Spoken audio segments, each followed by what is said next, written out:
Good evening to you all. I hope everyone had a great weekend and had a very good Monday to start off your week. My name is Aries Claire, AC for short, and welcome to Who's That Girl TV, a segment of the 704 Charlotte Bound Show. As many of you know, this is no news to anyone. The 2024 Carolina Panthers produced yet another losing season, tacking on to what is a growing drought of division win and postseason appearances. To add to these obvious disappointments and concerns, last year the team's defense was named the worst in the NFL's history.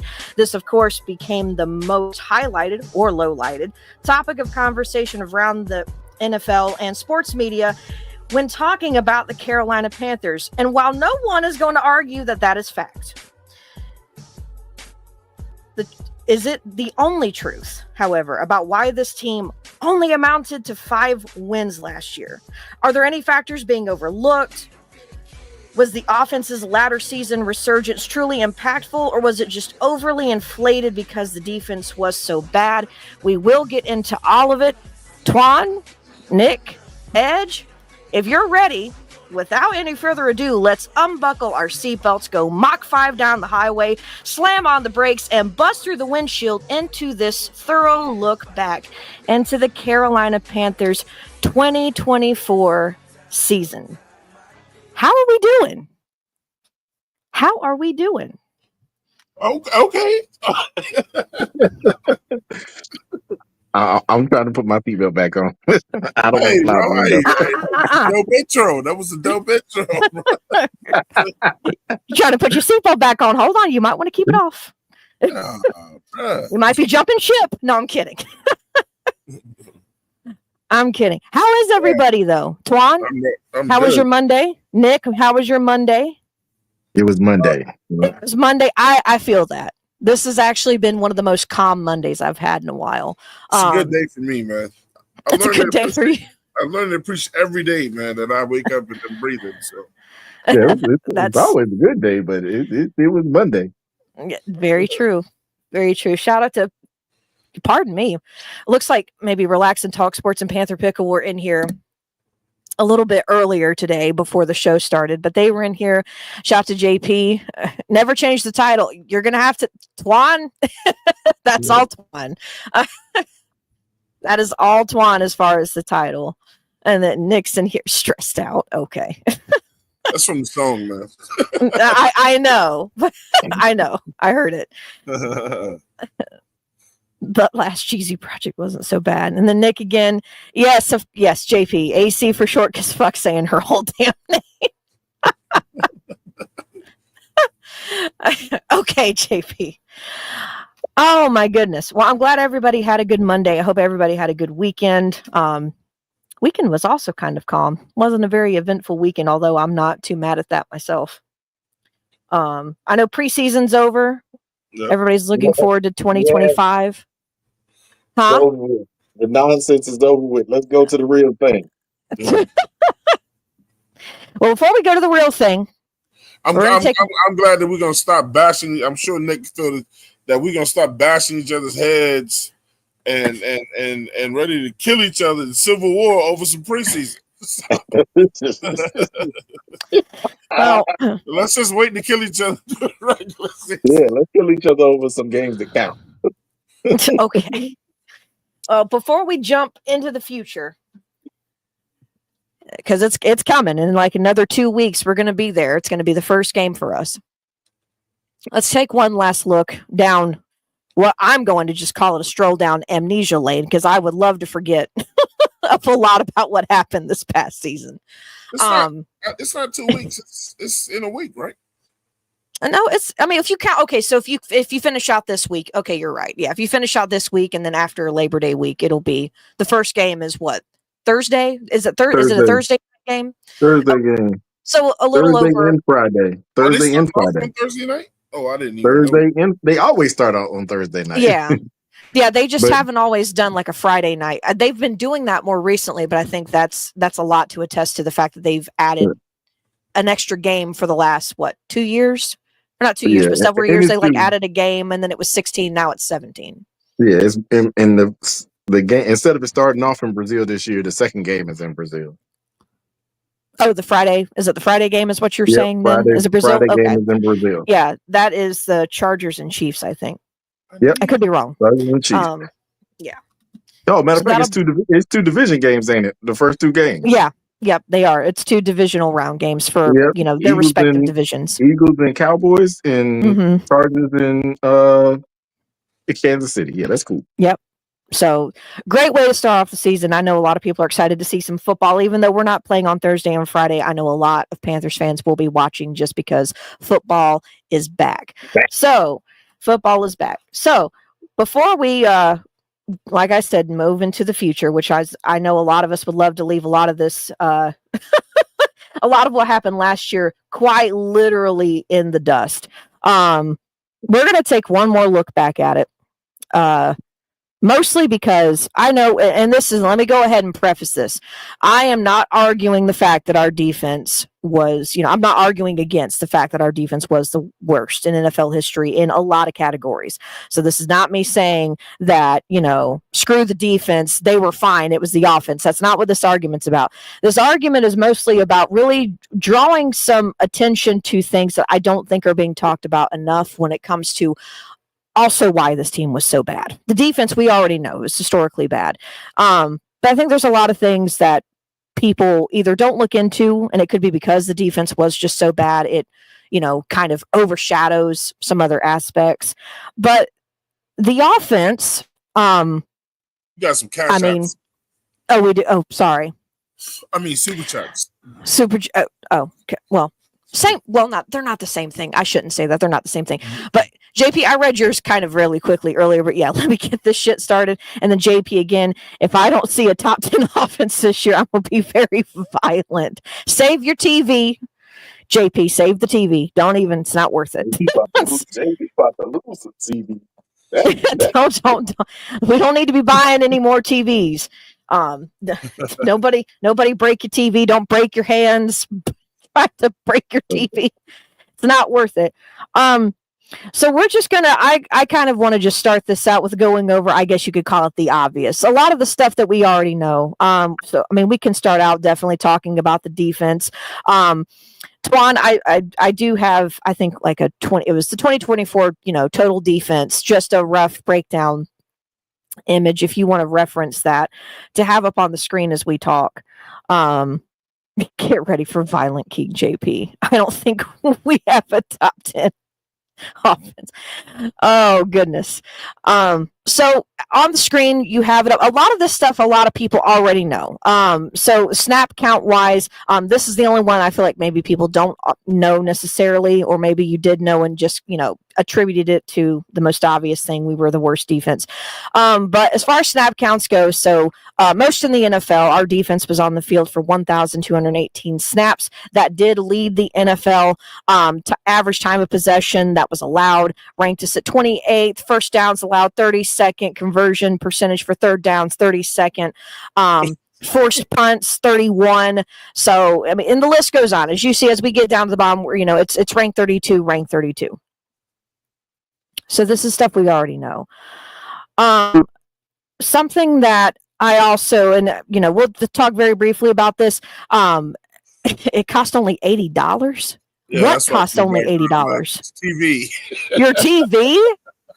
Did you offer up it or something? There's no way that ain't no way. Anyway. If it's an TV, then tell you what, JP, you get mad all you want to. If you really like. Shout out to CJ. Shout out to CJ, the armchair GM in the building, man. I'm gonna be fine with this defense isn't close to average. I agree with that too. Both sides of the ball, folks, need to really step it up. This is what we're going to talk about. It's not just the defense. Both sides of the ball. There are respectable areas, especially on the offense, that definitely are highlights, like true highlights for this team. There's other areas that need a lot of work. But the biggest thing that I want to talk about is mostly not only the snap count disparity between the two sides, but also this time of possession.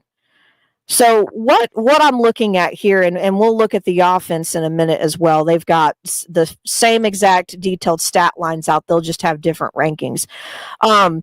By default, obviously, I don't know if anyone wants to, make it obvious, but because our defense had the most snap count in the NFL, meaning they were on the field the most, our offense was on the field the least.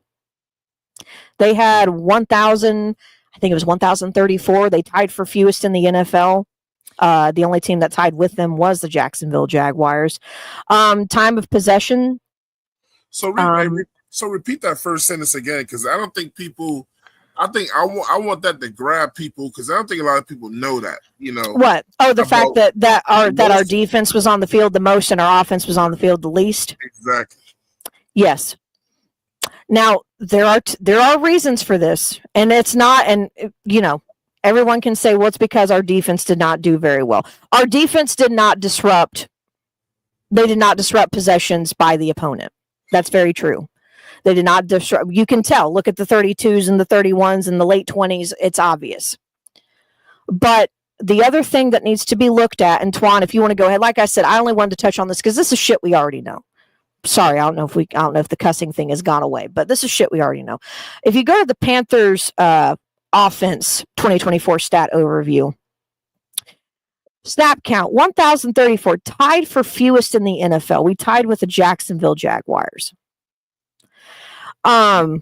And as far as time of possession, we ranked 31st on offense. First downs, 293. That ranks us at the bottom on offense. Third down conversion percentage, ranked 26th. That third down conversion percentage obviously means we're not converting on third down and that we're punting.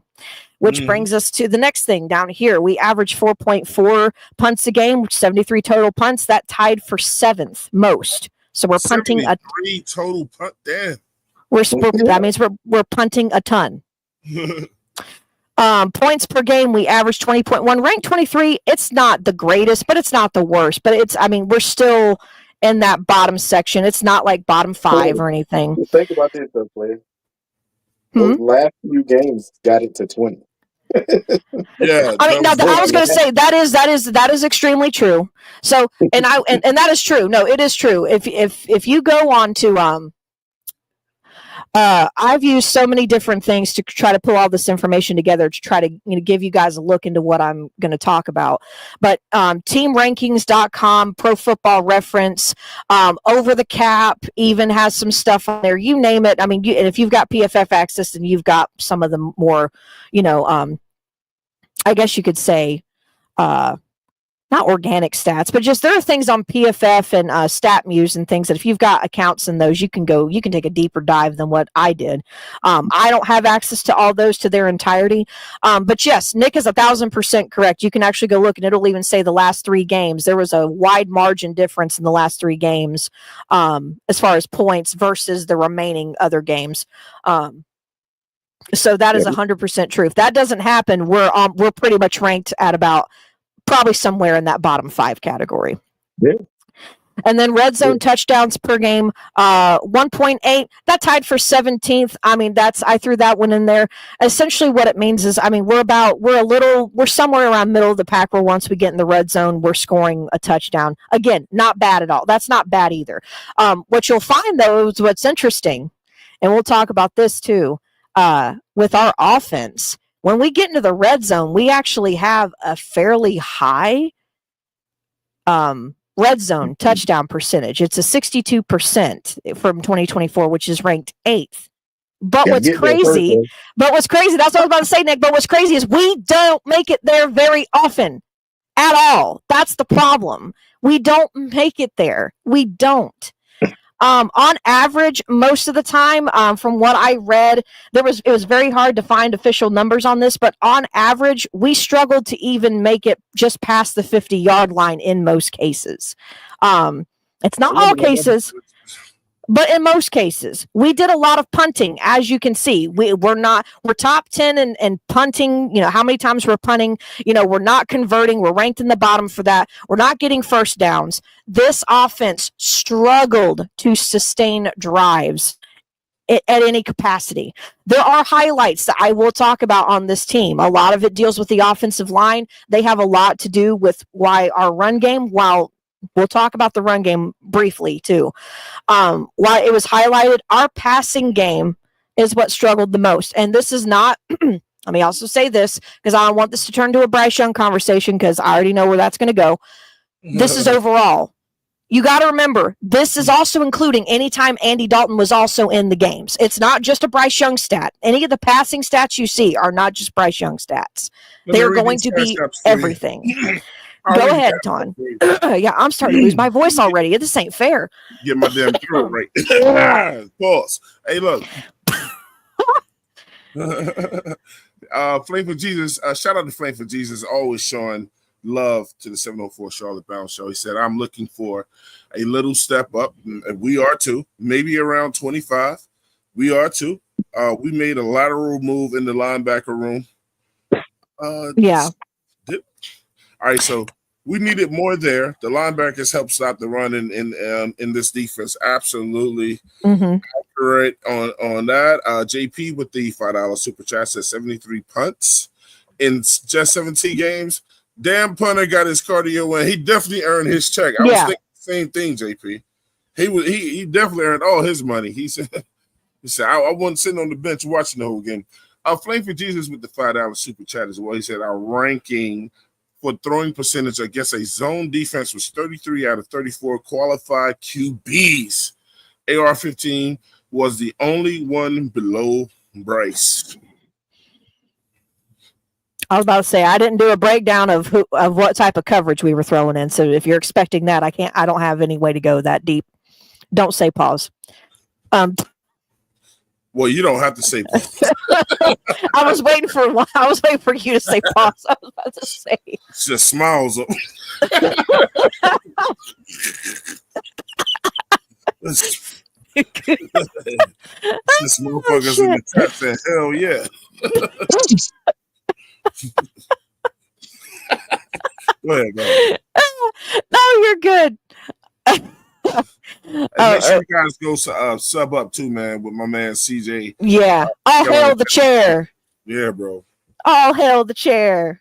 Yes. Relax. I know that was a combination of things, y'all. My bad. Relax and talk. Hey, look, y'all gotta blame Claire for this one, not me. This is her show. I mean, partially, but also when the blueprint came out, I knew the people were gonna want to discuss what they saw there. I was actually expecting a little more out of the blueprint than what it was, but it's all right. Relax, Twan, you had me in for 3 days in a row. Well, I've just been sitting there waiting for that notification. with the Will Smith when the people moved out shit. So CJ said, am I the only one who thinks Evero plays his DBs in the parking lot too often? You're not the only one. No. You're not.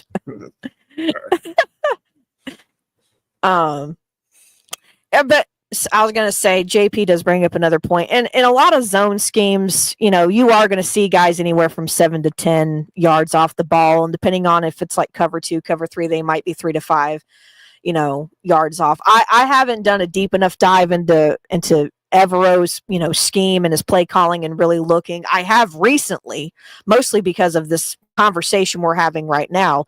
And there are times where I've seen coverages call and you're like, okay, so it's man, but they're still playing way off where they're not playing closer to the line of scrimmage. And to me, that's like, why do you have your DBs if it's man, like just have them drop? It doesn't matter. We're going to get into a whole other topic about that.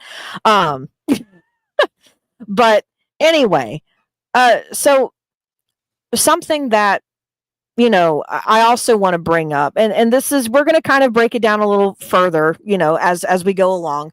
But those are the overall stats. I mean, there are others that are overall as well. To also say this as well, our offense, this is the biggie, if you want to call it a biggie at all. Our offense was ranked 29th overall. I believe it was 29th or 30th, but I'm very sure it's 29th for overall offenses. Our defense was obviously ranked 32. You could argue there's a difference between 29 and 32 as far as rankings go, but to me, there should have been, if again, not to say that the defense is not at fault for some of this, but what I'm seeing with the numbers in combination with them being ranked 29th overall, with, being tied for the fewest, snaps on there, the lack of, being able to convert on third down, being ranked last in first downs, it started getting my brain, jogging. And it's just like, this can't be just the defense then. The offense is struggling to sustain drives and get third downs just as much as the defense is struggling to get guys off the field and force third downs. That's a problem.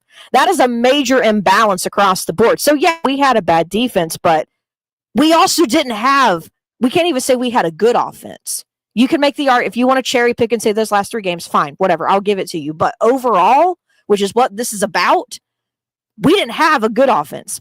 We didn't have an okay offense. We didn't even have decent. We had a bad offense. We had a very bad offense. There were highlights. There's things to be positive about, but overall, we had a bad offense. So people was to try to kick back at you right now. Okay, go ahead. Yeah. And they were just, we us being fans, and I bring up the Bryce Young and how the offense looked in the last 10 games. So being harsh and just telling the truth, how would you come back at them, before they get too overly excited about that? Right. You know what I'm saying, and how would you break that down when they go, well, in those last 10 games, but right. Showing the difference between how Bryce looked and how the team looked. Right. So here's what I'll say when it comes to that. And this is not to take anything away from that 10-game streak. I'm trying to be fair here. There's not, because I can't pretend like it didn't happen, because it did. It's your show. You don't have to be fair. Well, I'm being fair in the sense of, if we're really going to look at it this way, I can't pretend like those 10 games, the team, Bryce did look better. The team overall, if we're counting defense and offense, you could make some arguments where we looked great in some areas and we looked bad in others, whatever. But my point to everybody is, when it comes to an overall ranking, overall stats, it's not a conglomerate of just those 10 games. This is a 17-game season. It's a 17-game season. It's good that there was a latter resurgence in our young quarterback that, love him or hate him, he's here.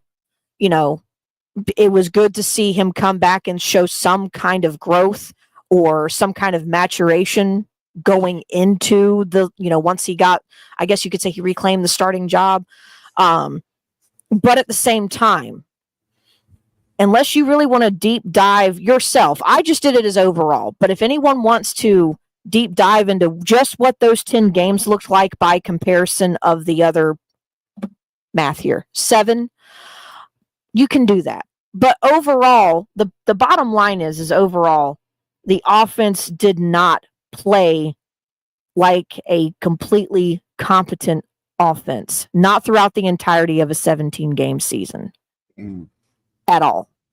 And I get that the last, 3 games I think Nick referenced is what helped boost that 20 points per game, or get us to that 20 points per game. And that did affect that. But I think the ultimate thing that we need to look at is still, either way, we were still punting. We weren't sustaining drives. Outside of maybe those last 3 games, we still struggled to do all those things. We also did not run the ball enough at all. Part of sustaining drives is that. And the argument I know is going to be made, well, the defense forced us to pass. Well, that's fantastic and all, but the problem with that is you cannot completely come away from a run game, especially when your run game, I mean, I'll look at the run game just with what I've got here. So as far as as far total touchdowns, by the way, the percentage of our touchdowns that we had successfully were 45% of those were rushing touchdowns by what we had total. The remaining ones were passing, whatever. The biggest thing is the fact that rushing yards per game, we averaged 110. That ranked 15. That's about middle of the pack. Rushing touchdowns per game, we tied with 8th. So we're scoring, on average, a little, one. You can't say a little over one. Most of the time, you're getting one, if not two, per game based off of that stat. And then, but here's the crazy part. So even if all the rushing is good, and Chuba Hubbard did fantastic last year, he was, I think he finished 8th overall.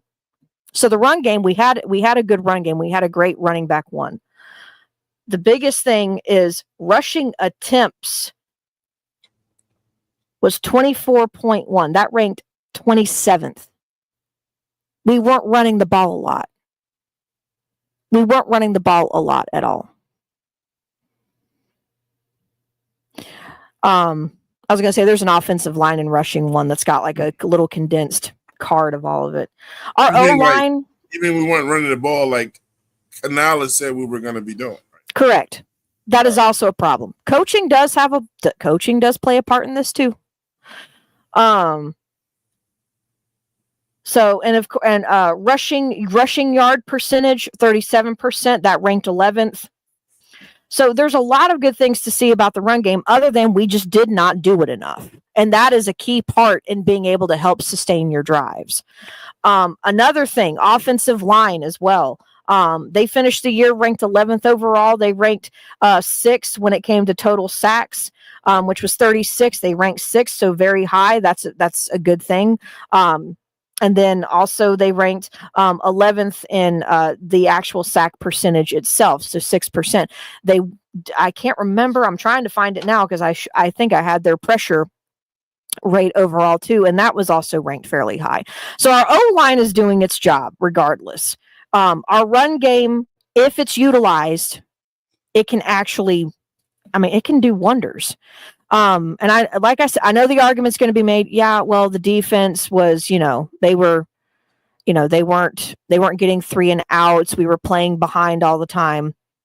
You can make that argument, but that doesn't excuse you getting away from the run game, especially when it's becoming blatantly obvious your pass game is not going to do you any favors. Let me read this Cash App real quick. Shout out to JP with the $2 Cash App saying, reclaim the starting job. But I'm going to chill. Just let you guys know if you're coming in late or whatever, you know what I'm saying?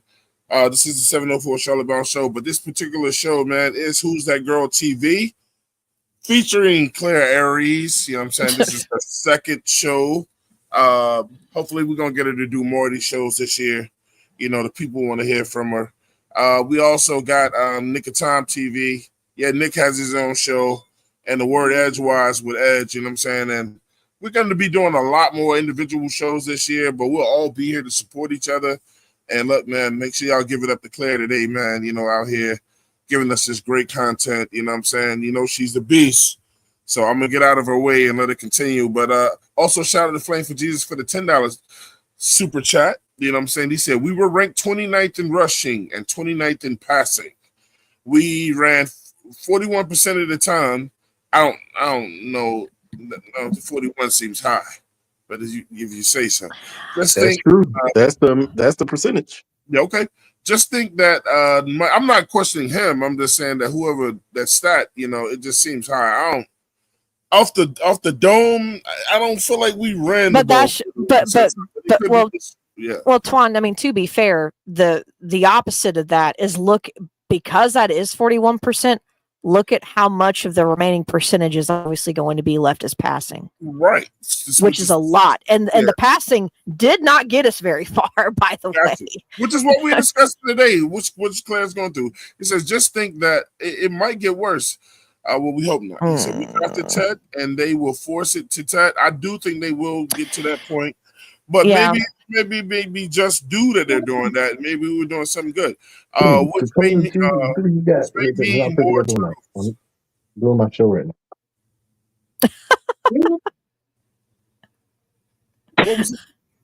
Nick, I think Nick was talking to either one of his kids, somebody in the background.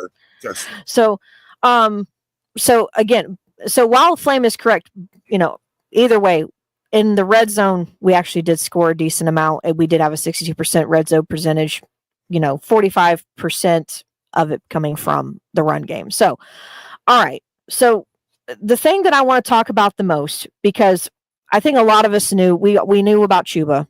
We know our O-line's good. I don't think anyone's going to dispute that. Our O-line is good from a standpoint of being able to be a functional offense, a competent offense, to be able to make plays both in the pass and in the run.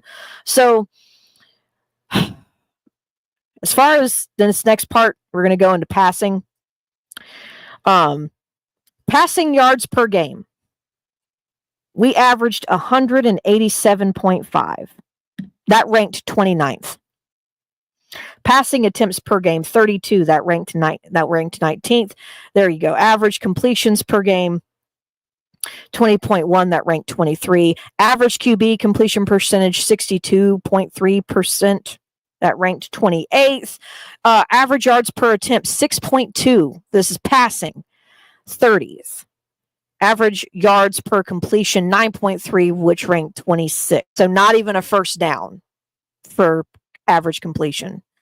Kickoff average 4.5, ranked 26, which means we weren't scoring a lot. That means that we weren't kicking very often as a result of scoring. And then average quarterback passer rating. This is not just a Bryce stat. That means Andy too, or anybody who was throwing. 82 was the average passer rating between the two of them, which ranked at 28th for our quarterback room. Our passing was just not helping any damn buddy. I'm sorry. It just wasn't. Overall, if you want to make the argument for the last 10 games, you feel free to dive in and look at that and do a comparison, and feel free. But overall, because that's what matters, overall, for the entire 17 games, how did we look on both sides of the ball? Well, look, JP just said it. He said men lie. Women lie. Numbers don't. Yeah.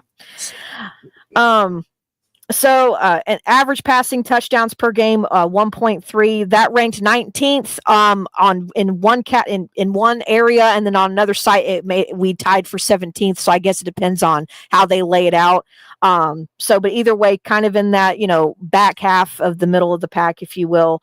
58.71%, almost 60%, which is what Flame was kind of alluding to earlier with that 41% of the run games or run plays. 58.71% of our plays last year, nearly 60%, were pass plays. That's a lot. And for that to be that much and for the results to be that is why there's an issue. Hey, Claire, hold on 1 second. Hey, shout out to JJ in here. He said numbers definitely lie. Hey, but JJ, I need you to hit me up, bro, because we already start the fantasy league. And I need you to hit me up so you can send me your money so I can go ahead and put you in and hit you up. I hit you up on Twitter, so just look in your mailbox. Sorry about that, Claire. No, you're good. And as far as the number of pass plays called, that ranked 9th. That means we were top 10 in calling pass plays, which means a lot. That's a high percentage. And then and another thing, I think we already talked about that earlier, the punt attempts, which I think that was on the overall offense. What this means, guys, are just looking at it. I can list, there's more stats, like QB, and QB incompletion percentage due to poor accuracy. We ranked, this was a very hard stat to kind of acquire. There was, I know Warren Sharp did this and Bryce Young was on that list in the top 5. You kind of have to dig more into where he does his methodology as far as all this. And where Bryce Young was is about what it was for both quarterbacks. It was roughly in that 36%, of incompletions were tied to quarterback inaccuracy. So that's for Andy Dalton too. So our quarterbacks, which if anyone wants to know what that entails, that does not factor in when the wide receiver drops the ball. That does not factor in when the wide receiver doesn't get both feet in. Anything that is a wide receiver error is factored out of that. And what it's factored into is how many incompletions were because of obvious uncatchable balls. Something that, if it's too short, if it's way underthrown, if it's thrown behind, if it's thrown way over someone's head, what is attributing to that inaccuracy, incompletion percentage factor is that. So that was an interesting dive. Really had to dig deep into that one. I was actually kind of hoping that there would be some leverage between the two numbers, but there really wasn't a big difference. So as a whole, go ahead. So check, if you're just joining, you know what I'm saying, or whatever, and you're trying to figure out where this conversation is going, Claire is saying that most of the Carolina Panthers, you know what I'm saying, a lot of our discussions and podcasts, you know what I'm saying, we, you can go to almost any of them, and we all get on Evero. We all say what the defense didn't do. It was all-time worst. It was the worst defense ever. Not taking anything away from that at all, by the way. Yeah, but what this show is about, what her show is about today is taking a deep look at what was going on also on the offensive side of the ball, which hits, you know what I'm saying, like if Evero was to say it, he would be saying, like, just like on the thumbnail, he says, it's not just my fault, you know what I'm saying? It's not just my defense, yeah. Like, almost like as if the offense helped contribute to that defense being as bad as they were. I'm not taking anything away from how horrible that defense was, but it's a way to look at it differently. And when you see these numbers, it's like, oh, wow, I didn't see it like that before.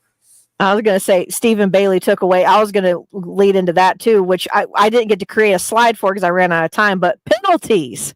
Oh, the penalties. We did. We led the league in delay of game penalties. That is very true. That's an offensive penalty. But overall, shout out to Donovan Conovan, new person in the chat. I think he's new. Shout out, thank you for coming through, man. Checking out the show today.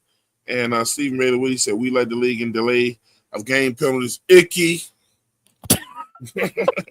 I don't know how Icky can delay the game, but he can false start. Yeah, that's delaying the game. Shit. Well, that's a different. You know what he means by delay of game. That means the ball isn't being snapped on time. So that's the center and Bryce Young or both or however you want to look at it. You led the league in delay of games. Is that true? I don't know that. I believe I have that written down somewhere. If we didn't lead it, we were damn close. That's true. I came across that. That's absolutely. Yeah, I was about to say false starts. We might have been. I can't remember where we were for false starts. I have a whole sheet, guys. I have so many pages. Top 10 penalties, period. Yeah. So, and so as far as what I've got, penalties per game, this is both on the offensive and defensive side of the ball. The way this is ranked, by the way, it was 6.9, which ranked 25th. 25th means bad. It's not like because, I know a lot of times we're saying lead the league and then it goes down. They did this from who had the least amount of penalties to who had the most, which was why we're at 25th. So that would technically, if you were to flip it, that would be top 10. And same thing with penalty yards per game accrued. This is not just offense, it's offense and defense. 55.7, so pretty much 56 yards is what we average per game in penalty, in penalized yards. So that also ranked in that, that was also 25th. So you're looking at also in that top 10 category if you were to flip the list going the other way. So, and then overall, so shared time of possession percentage as a team, 45%. Which that's what was shared. That ranked 31st. That's not up there, but that ranked 31st. So our team and total time of possession percentage shared was 31st. So as a team overall, we ranked 31st in time of possession. Yeah. So there's the passing. I think we had that up there a little bit earlier. So guys, what this is essentially shedding a little bit of light on is, yes, our defense was historically bad. I am not going to argue that fact. I've got the stats. I've got the stats on my own sheet of paper. I had them up on a slide. I know what it says. But what it's also telling you and saying is that there are highlights on this offense, but there are also glaring, obvious imbalances when it comes to the passing offense and the run offense and just the offense in general and our defense. So you know what? You really ain't got to be nice, because I know me and Nick gonna get into it later with this. Okay, which is okay, fine. Our offense nearly sucked. It was Canales too. It was Bryce. It was Andy. It was you can lay blame on both sides. There are so many ways. I mean, you can dig into the individual stats of each player, but bar none, the passing offense is related to the quarterback and the coach calling the plays. For us to have damn near 60% of our offense being pass plays, and this is what was a result of it, that's why our offense sucked. We called so many plays, but our offense could do nothing with the passing. It sucked. Our passing attack sucked. It was awful. It may not be league worst awful, but let's not sit here and act like 29th is anything to sit there and be genuinely excited about, or 19th, or 23rd, or 28th. We're either in the back half of what is considered middle of the pack, or we are pretty much damn near in the bottom 10 or bottom 5 in a lot of categories on both sides of the ball. Both categories are both in areas that are very important, especially for people who keep wanting to say that they are wanting to see Bryce Young grow. You're wanting to see this wide receiver core grow. You're wanting to see a balanced offense with the run game and the pass game. 60-40 is not balanced. It's not. It's not. That's a 20-point gap. So, and I'll add this too, because we really weren't, we were scoring in that red zone, I know it was 62% scoring percentage. That doesn't always mean touchdowns. Keep that in mind. We're scoring. It doesn't mean it's touchdowns. To shed light on what that also means, we had 22 in the red zone, 22 passing touchdowns, 18 rushing, 22 field goals. The fact that we have the same amount of field goals as we do passing touchdowns, that means that more than 1/3 of our points scored on the offense last year came as a result of settling for a field goal. Shout out to all 228 people watching right now, man. We got 61 on YouTube. We got another 180 something over on Twitter, and we got 8 people watching on Twitch. So shout out to everybody watching. Make sure you guys hit the like button, man, if you like what you're hearing today. You know what I'm saying? If Claire's out here cooking, man, you know what I'm saying? Make sure you hit the like button, man. Subscribe and share the channel, man. If Claire's cooking right now, man, I put an AC in the chat, man. If she's cooking right now, put an AC in the chat. Okay. Put an AC in the chat, man. Let her know. Let's go. Shout out to Frank for Jesus, the $5 super chat. He said, "It's time to sign Icky again. Will he get signed or not next year? I think it's his 5th year." You know, they've already exercised his 5th-year option, correct? If Claire's cooking, put the AC in the chat, man. Everyone out there with the AC. Carolina Logic. Shout out to Carolina Logic from the Black Cat Panther podcast. Y'all know that's my brother, man. FSU for life. We ready to do it. We're ready to shock the world when we play Alabama with the AC. 704 AC Rider lost with the AC in the chat, man. Kitty 17 from the Black Cat Panther podcast as well, man. Shout out to her for coming over here checking us out. AC, always cooking. You know what I'm saying? Shout out to Ken Carolina 23 said, "Yo, shout out to Ken. I hope I'm pronouncing your name correctly, brother. Make sure you guys subscribe to the channel.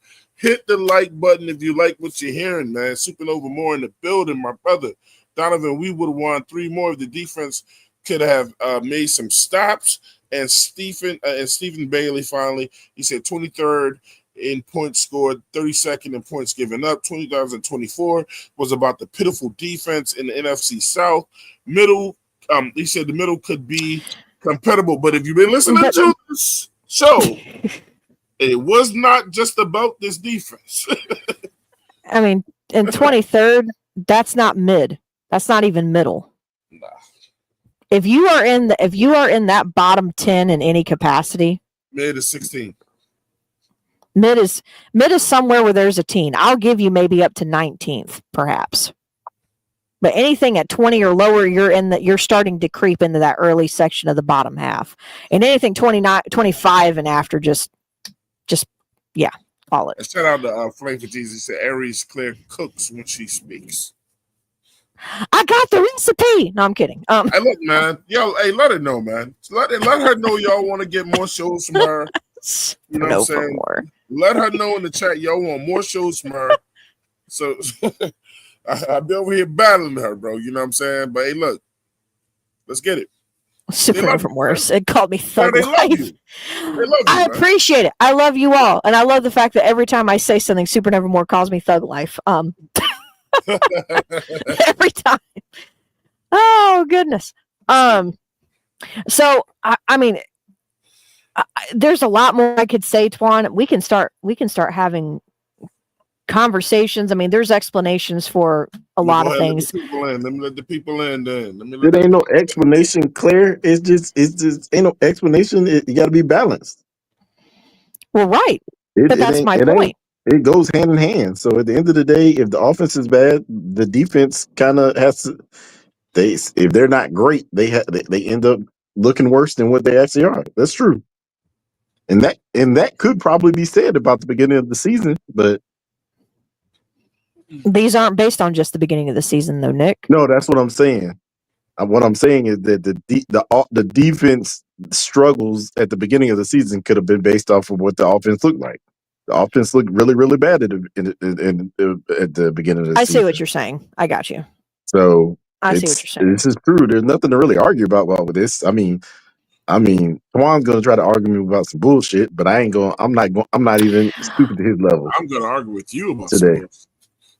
Well, I mean, and my biggest thing, Nick, with all this was just a lot of us. We need to see the defense take a huge step. There's nothing against that at all, but I think there are too many things that have gone overlooked with the offense. And the thing too, and Nick, I know you brought it up. I think somewhere in the Discord, I think you brought it up when it came to like the roster turnover rate.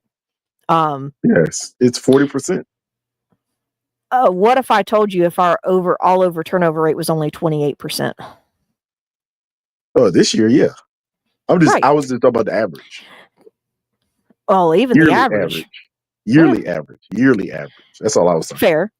And with this, so I mean, our top returner, our top roster return, starters offense, 100%. We were, I think, number 2 in that. That means all of our starters, all of our top roster guys on offense came back. Defense, 77%, which makes sense. When you're ranked 32, there's a lot of guys you don't need to be coming back. So, and then as a team overall, 89%. That was our total return rate for top offense or top roster returners. And then as far as overall for the offense, it was right at about 80. It was 79%, and then defense was 67, and then for the total team, 71.2%. And then as far as your turnover rates for the offense, it was right at 20.7%. Defense was 33%, and then that evened out to about 28.8% of roster turnover rate. So there obviously there's new guys. There was a little bit more on the offense of adding people more so than there was really taking people away. As we cut down to this 53 man, I think there are people who were here last year that may not be here on the offensive side of the ball, mostly in that wide receiver room. We'll have to just see. That will probably change more than anything. And of course, the running back room looks different now. I mean, other than Chuba, we have 2 new running backs, and that's going to change. So there's going to be some things, but hopefully all of it's upgrades. But I mean, that's without really, I've said plenty. If there's anything y'all want to add or mention or talk about, I mean, the biggest thing is that we don't have a balanced team, and it's not just predicated towards the defense. This offense also was not great. It wasn't. For the vast majority, otherwise these numbers wouldn't look the way they looked. If it was just those 2 games in the beginning of the year, the numbers still wouldn't look this way. So overall, the offense did not do great. The defense definitely didn't do great, which is why Claire, only me, because I'm not going to speak for anybody else, has had her expectations very much tempered going into 2025. And why I really don't think, even though we didn't have a very high turnover rate, that can be good and bad. We added things. We didn't really take away a whole lot of other things. We still ranked at the bottom in a lot of categories on both sides of the ball. And I just don't see it being that much of a drastic difference. I hope it is, but I don't see it. Let's see this, though. A middle of the pack rating rise on offense and on defense should at least get us more games than we won last year. But I'm not, okay. I didn't, but Nick, okay. So I mean, my expectations aren't extremely high either. It's just no, but I know there are people who they want top 10 this, top 10 that. I think we're lucky if the defense breaks the 20s, we're lucky. If the offense breaks middle of the teens, you're lucky. I think both are going to be about the same, kind of like how they were this year, but they're just going to be higher on the board. Instead of being ranked 32nd and 29th or 30th, they're going to be close, but they're going to be just further up the board. That is what I think. Not very far up, but just further up. And I could be wrong. I could be wrong. This defense could maybe only get to 25, and then this offense knocks it out of the park for all I know. But as of just 2024, things that I don't hear people talk about enough was that this offense, the despairing difference, and especially that snap count, and because we were on the field so much, this could be, some people said this was a good thing. I was listening to a couple of other people talk a couple of weeks ago about this. Our defense, we also led the NFL in total tackles because we were on the field so much. We also were ranked second in solo tackles. We were ranked first in the total and assists. And that could either be because either our defense is just tackling a bunch, but what I think that's also attributed to, and here's where the defense is going to take a knock, is because, one, we were on the field a lot, but two, we were tackling a lot or having to tackle a lot in open field and not getting a whole lot of tackles for loss and getting guys further back. I could be wrong, but that is something I'm not going to disagree with Nick. He thought I was going to disagree. So that's where I think. But I think what it proves too is this. What I've always said: football is a team game, bro. Offense can affect the defense. Defense can affect the offense, and if they're not in sync, they can also make each other look bad. They can also make each other look good. If they're not in sync, it's just gonna be. The truth is that we are an overall bad team. It ain't. You can't just. Yeah. You can't just say the defense was bad. We were an overall bad team. Unfortunately, the defense became the scapegoat the moment that NFL, history worst NFL. I just had a stroke. Worst in NFL history. Title was bestowed upon them. So they became very, very scrutinized and criticized. Yeah. But this is what I want to say about that, Claire. The only time you can blame one side of the ball is when the other side is just that damn good. And we don't have that. Other than that, we were overall bad team. Shout out to JP for the $5 super chat. He said offense lost nothing, only gained this past off season. Shout out to Donovan Conovan. He's put some pretty good comments in there. He said place Dak in this offense. We will win games. Place anybody damn near. It can't be anybody. But I don't know about that. I was going to say because we've seen anybody's back there, and it didn't go well either. Listen, my thing is, I just hope it's not Bryce. I don't think it's Bryce. I don't think he's the problem. But sometimes when you put different quarterbacks back there, have I ever asked myself what would we look like if we had Joe Burrow back there? You know what I'm saying? I have. That's different though. That's different though. Let me finish. Or any other good quarterback back there. My thing is, if the play calling sucks, it's still gonna look the same. Oh, here we go. I think the same thing with Claire like this. If your defense is still defensing like the way we did it, it's gonna eventually affect what Joe Burrow and what our offense is doing. You know what I'm saying? Fatigue and all kinds of shit starts coming into play when the offense and the defense are not in sync. The last time we saw our offense and our defense in incredible sync was in 2015, bro. When it's damn near perfect is when teams go into the playoffs. And then we do have those years where somebody's offensive line is absolutely trash and they still make it in there, or somebody's defense is trash and they still make it into the playoffs. Those are anomalies. It ain't written up to be like that, but sometimes it happens. All the way back to when the Ravens won the Super Bowl. Like, damn, bro. I never seen a trash quarterback as Dilfer. You know what I'm saying? He just did enough because that defense was just that great. But you know what? Let me say this: you are naming quarterbacks that can elevate their team. If you're going to, if you put freaking Jared Goff in our offense, it's still gonna suck. You put Brock Purdy in our offense, it's still gonna suck. We don't know that. That's what I'm saying. Okay, so check this out. Well, I mean, I do agree with you I do agree with you to an extent. I'm not totally disagreeing with you because I can say this. I can't put it on Canales, but I can go into the past and go, you know, I didn't think Sam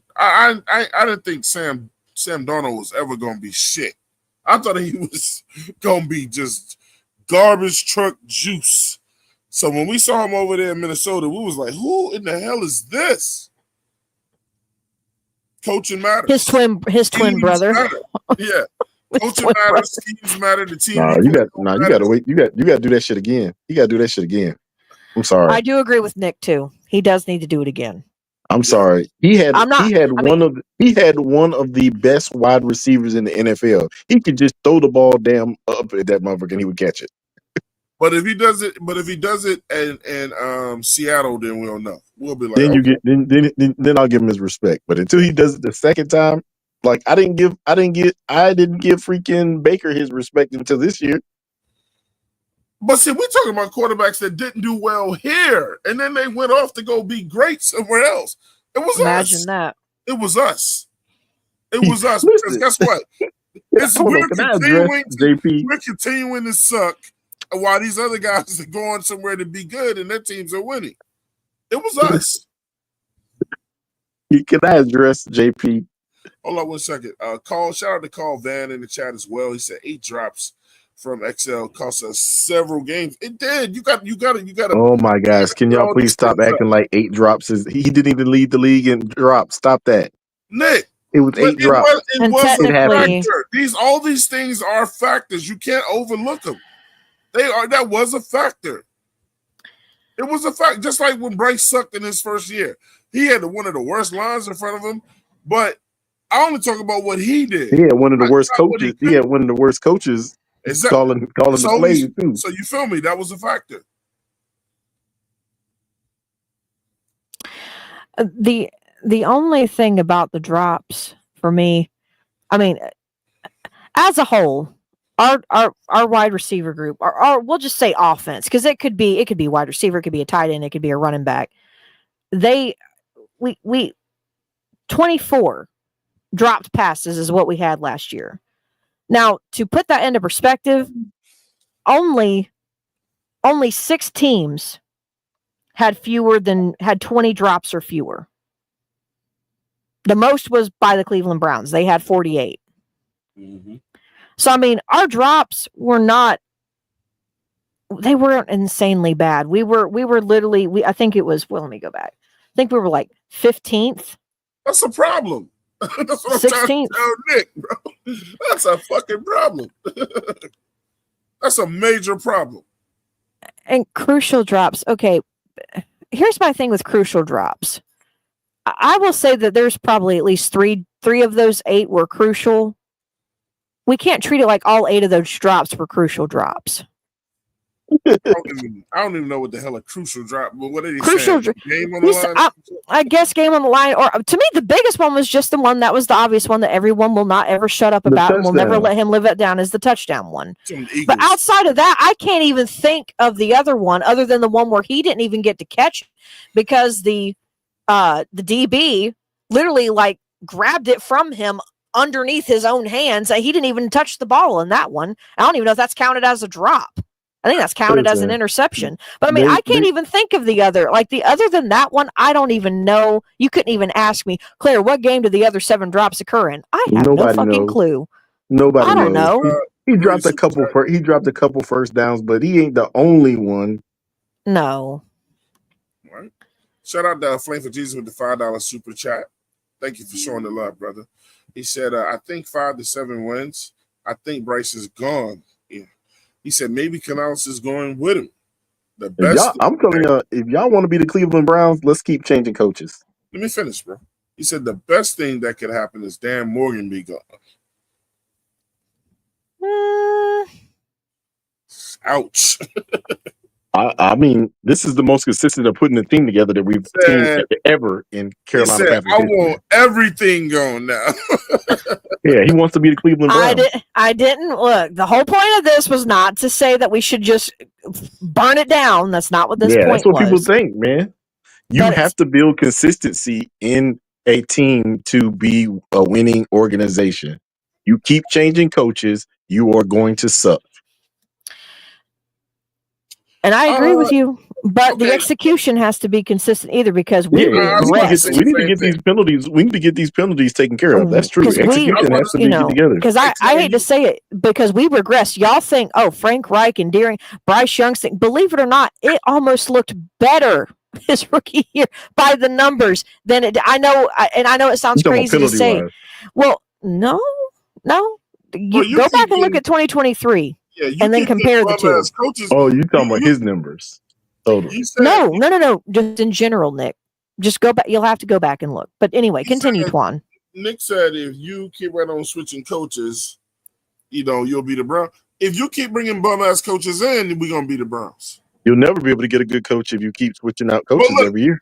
That's true too. Let me ask you this: but did we want Canales, or is that all we could get? It's not about what we want. But you know why we couldn't get anything else? Because we created the atmosphere where nobody wants to go. Because of our owner. Right, and that's someone we can't get rid of. You can't get rid of him. So why y'all crying about it? People want to come here. No one's crying about it, Nick. Calm down. I'm just saying about the people bring up Tepper. Tepper is the one thing you fans have no control over. That don't mean motherfuckers ain't gonna talk about him, bro. Shit. I mean, you can't be out here doing all kinds of crazy shit and calling fucking owners meetings and throwing drinks on motherfuckers and shit like that. And then he didn't do that last year. We didn't even see him last year. Going on the camera and telling people and telling fans, you sitting in your basement complaining and shit like that or whatever, man. That's some dumb shit that he did. Bro. He didn't do that last year. So you judge him off of 2-year-old. It still don't mean that he's not I agree. It still don't mean I'm talking about why our coaching situation is the way that it is. There's a lot of bum ass owners. It's over there in Cincinnati, they got a shitty owner. It's a lot of bum ass owners in the NFL, bro. And then you don't help your team when you do that shit.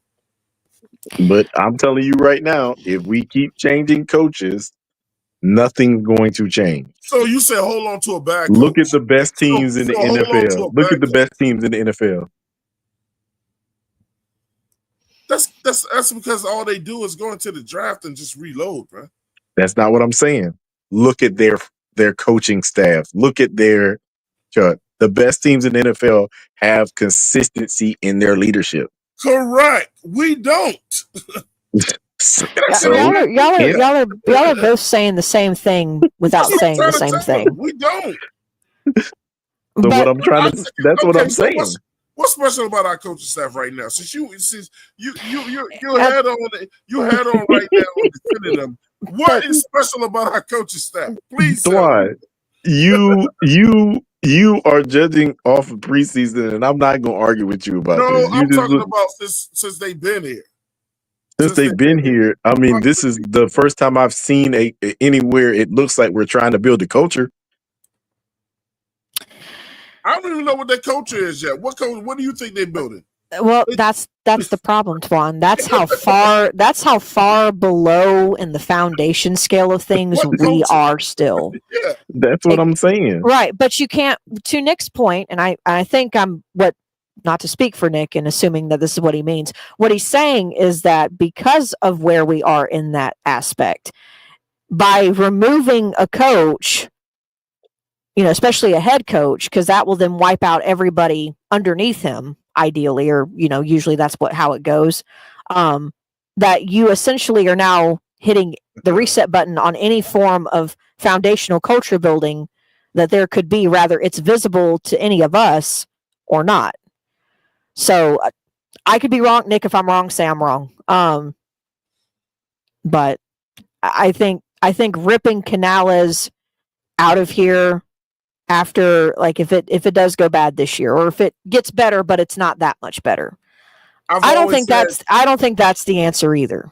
Claire, I've always said he's got to have 3 years. I'm talking about if it doesn't work out after his third year. I'm not keeping him. I'm not going to look. If you had 3 years to get it right, bro. And the thing is, I'm still going to always look back to how we. Okay, so Canales was a offensive coordinator for 1 year. Am I correct, or am I lying about that? 1 year, right? And then I think it was 1 year. He was a team something or a quarterback something. So 1 year as a and it was a good year as an offensive coordinator. And now right after that, you become a head coach. The only reason why Canales became a head coach is because I think him and Dan got a good relationship, and that's all we could get. That was it. He ain't supposed to be no head coach right now, man, but he is, and we hoping that he makes the best out of it or whatever. I mean, I'm not going to disagree. You ain't supposed But to. listen, I don't do you know why There's that was great all we could coaches get? that You was know why that's all we could offensive get? Because we coordinator kept for 1 year, changing coaches. and then the next year they became a damn head coach, and then they went on to be great. It takes years for this shit, bro. So those coaching staffs that Knicks are talking about, those motherfuckers have been together for a minute. Well, they have to be together collectively at some point to build something. To build. That's what I'm saying. That's what I'm saying. And I wasn't trying to argue with him. I was just like, Nick, so what is this culture you speak of? What is the culture and this coaching staff that you speak of? Okay, what is there to be happy about with our coaches? When's the last time you seen somebody who really looks like they want to be in Carolina? So I'm not knocking it until he shows me otherwise. That's a question with a question. You didn't answer mine. That's the answer to my question with a question. That is building a culture when you got people wanting to be there. What's good about this coaching staff?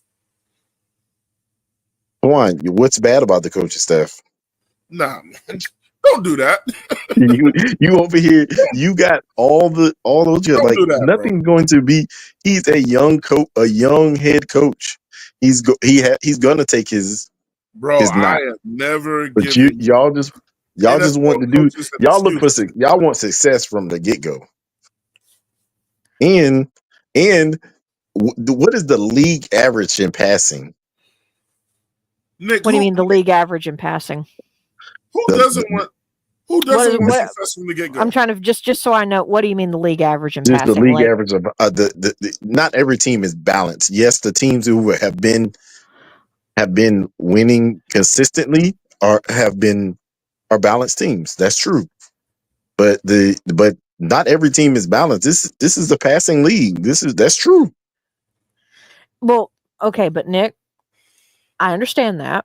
But if it's a passing league,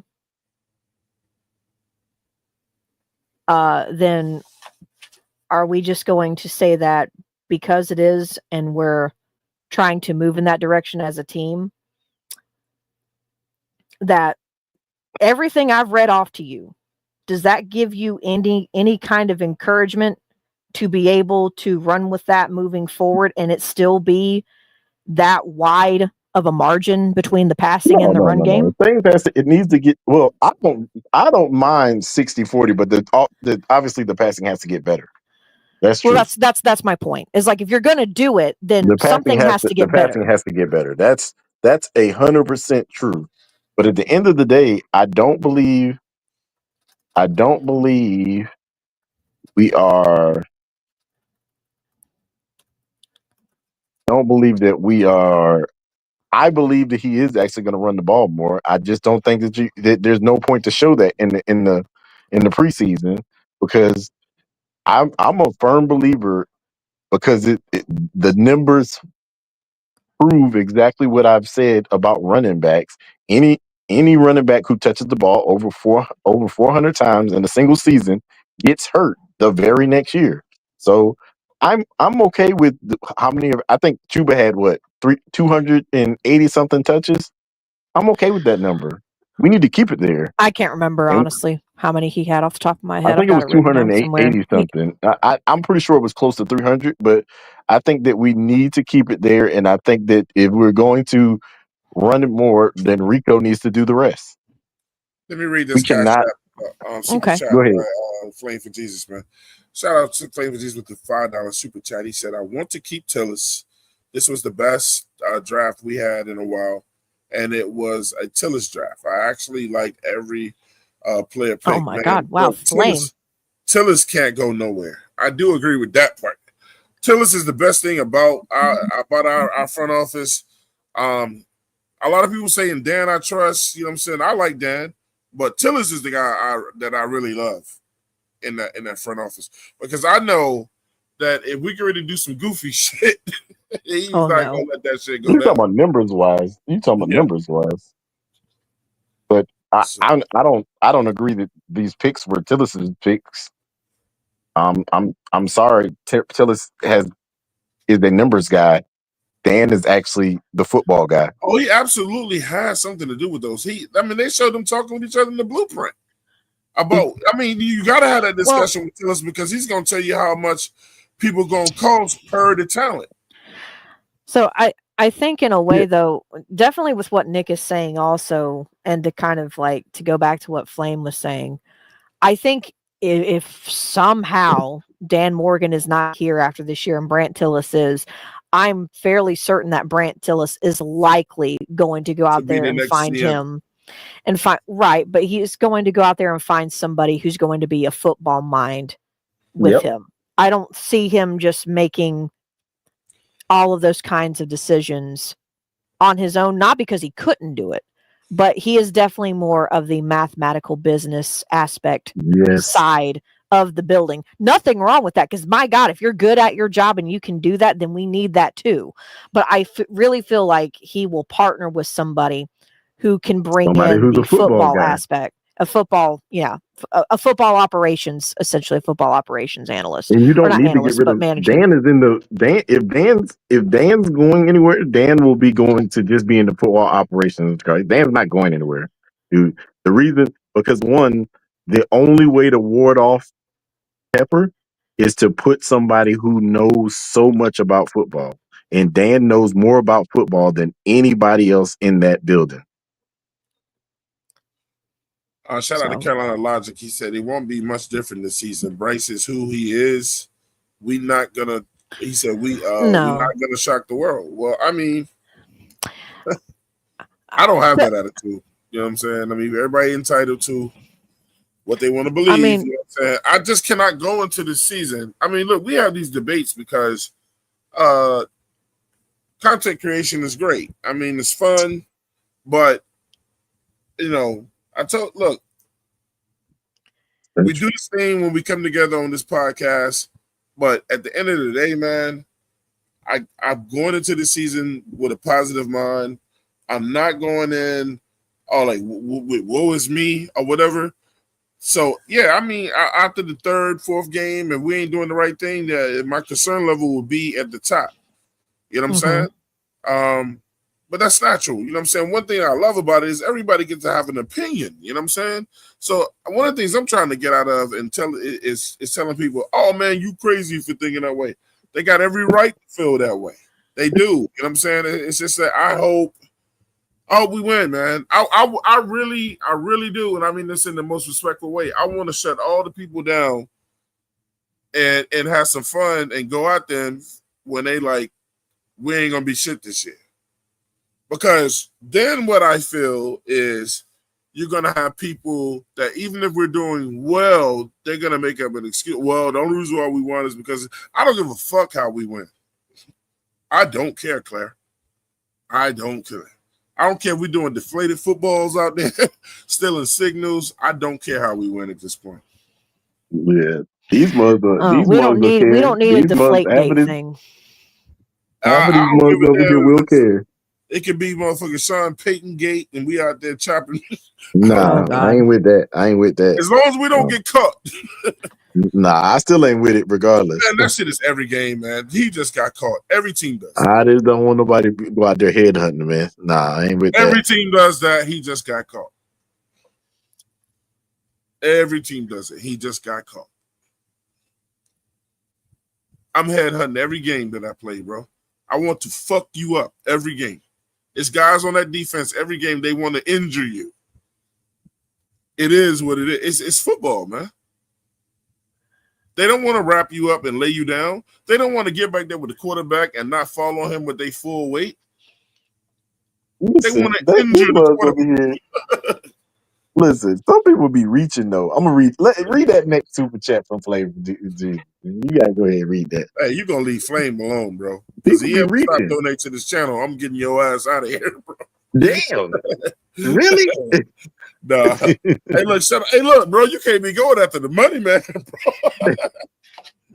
Hey, no, for real. Hey, here we go. You talking about this one, Nick? No. You didn't read that one either. All right, he said, Flavor Jesus with the $5 super chat. He said, Tepper is worried about his soccer team. We are a soccer city now. I hope not. Fuck that soccer shit. Actually, Tepper has taken a step back from the sporting thing at a whole. He needs to. Shit. I mean, go worry about your hedge funds, bro. Y'all forgot he actually promoted somebody to being the CEO of Tepper's Sportings, so he's taking a step back from all of that. I did not hear about that. That is good. Christy Coleman is the new CEO. Yeah. He's not running his talking about the president? entertainment. The chick that's the president of our team? Yep. Oh my god. Hey, look, it's not my money, so hey, look, Flame for Jesus with the $5 super chat. So, Twan, I would settle for Bryce being gone so we can try. So we can be trying to be. So we can try to be pass happy. So you can try to be a pass happy team. That's what he said. He said Tillis says stays and Dan Morgan goes, though. He said Tillis needs to be the GM. A lot of people feel that way, bro. I think if Dan Morgan don't get it done, Tillis will be the next GM. And what Claire just said, he's going to go out.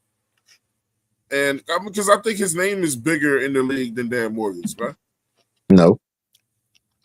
I don't know about that.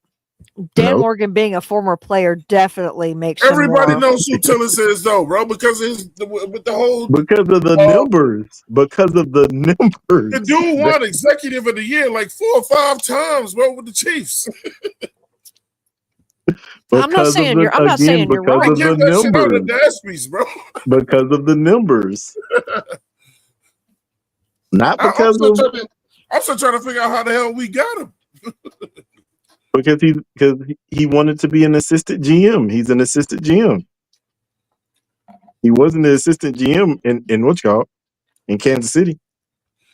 Very true. Super chat. He said they sure looked at him before every pick. Tillis made those picks. I mean, this is a reach. This is a reach. This is a reach. It's not collaboration. Doesn't mean that you making the picks. But he collabed. I mean, you had something to do with it. But that's actually the sign of a good leader. Collaborating with your people that are around you. We don't need Dan doesn't have to be a dictator in the room for everything, because your idea ain't gonna always be the right idea. Nick, ain't you reaching right now? Come on, bro. That's not reaching. I mean, damn, that's true. If you think Tillis had nothing to do with them picks, I didn't say he didn't have anything to do with them picks. That's all I said though, bro. What I said was it's 100% of a reach. You think just because he looks at the guy and says, "What do you think?" doesn't mean that he made the pick. Well, and right, I think well, it's not even that. I think, to Nick's point a little bit, the reason why he's also looking at him is because Tillis is also working with his own guys, crunching numbers, trying to figure out market value wise and also draft value wise, trading up, trading back. Do we wait? Do we sit? How do we he's also crunching this all in his head and trying to figure out how they can get the best player who is on their board for that fits their scheme and fits what they're trying to do. And if it starts to flow a certain way, Dan is definitely going to be looking at Tillis, because if Dan wanted to, just from what it looked like, Dan would just pick whoever he wanted whenever he wanted. But even Tillis submitted, he's like, I want to move up. I want to move back. I want to do this. I want to do that. He's all about moving around, crunching numbers, and making stuff work. Yeah, so if you, Claire, this is a perfect point. If you actually look at the blueprint, I'm not going to, this man just go ahead. $20. I'm not going to let him wait. Hey, look, shout out to Flame for Jesus with the big $20 super chat, bro. Really, really showing the love tonight, bro. Hey, Flame, I love you. I love you. Hey, you know what I'm saying? Hey, look, man, I do respect Flame, though. Always, we've been with the channel for a minute, as far as I can remember back, man. Always showing love. He said, please quit talking about those last 10 games. So he told me to shut up. told me to shut up because that's what I talk about. He said it's either that or the last 3 games. We got drugged through the mud in 2 of those games. Every team we beat in it the season with a worse than 500 record. That's also true. That's Correct. true. The thing that I say saying games is not how the team looked, is how Bryce looked. That was my take. You know what I'm saying? The team can definitely improve. I mean, we went out and got the pieces, bro. So the coaches now for me. He said we got drug in 2 of those games. What other game did we get beat down in? It was only one. The Cowboys. No. No. He talking about the I think the other Tampa Bay game, the first one. But you know what? But the thing about it is, you know about this thing with the first one was the close one. The second one was the beatdown, Claire. It was? Like Kitty said we had a culture. I don't know. We always play them so close together. Sorry, Twan. Go ahead. No, Kitty, they should pretty much say David Tepper, he fucked our culture. We had a culture before he got here, bro. Well, no, we did not. No, the hell we did not. We did. Yes, we did. If you saying we had a culture with what you call it here, you're absolutely lying. Who is what you call it though? Frank Wright's big. No. Frank Wright came after him, bro. We're talking about when we had a culture when he bought the team. He trashed it. She's talking about Tepper. Tepper when he bought. Yeah. So prior to 2018, let's just put it that way. We had some kind of culture, identity, whatever. And since then, our culture has gone through, in my opinion, way too many changes for. But the number one cause is Tepper, and he should have. If you know what, this could have been all avoided if he'd never fired Matt Rule. If he had never gone against the grain. Did he really go against the grain, though? He did go against the grain. He did. Without spending too much time on it. How? Just he went against the grain. Fuck hiring college coaches. Go get. Listen, when you a new owner, and this is your first team, and you don't have any extensive understanding of the game, you go get somebody who has an extensive knowledge of the game. Not some dude who's coming from college, learning the game while you learning the game. So maybe I misheard you. I thought you said he should have never fired Matt Rule. Did you mean he should have never hired? I never liked. Okay, I misheard you. That's why I was like, how did he go against the grain by firing him? Because that seemed like the right move across the board for many reasons. He went against the grain by even bringing him here. By hiring him. I misheard you. That makes more sense. I was like, I'm so confused because it seems like most people were super freaking happy that this man was out the door. The real Sir Charles Canales has over 20 years of NFL experience. He does. He does, in theory. Yeah, he does. And a Super Bowl ring. Explain to me how he got 20 years of Super Bowl experience. He's been coaching for 20 years. He's been in Seattle this entire time, dude. He worked his way up in Seattle and then went to Tampa Bay. He's been a wide receiver coach. He's been a daggone quarterbacks coach, passing game coordinator. He's been doing this for a long ass time. The dude just he didn't get the opportunity to be a offensive coordinator in Seattle. He had to leave to get an opportunity to be the guy for offensive coordinator. It's not like he wasn't a big piece of their offense. He's been in the NFL since he was 24. That's what y'all telling me. I believe so, because I believe that's when Pete Carroll brought him over from USC. If that's accurate, I'll double check that. That sounds right. Hold on. Okay, so listen. He ain't been in the league for 20 years, man.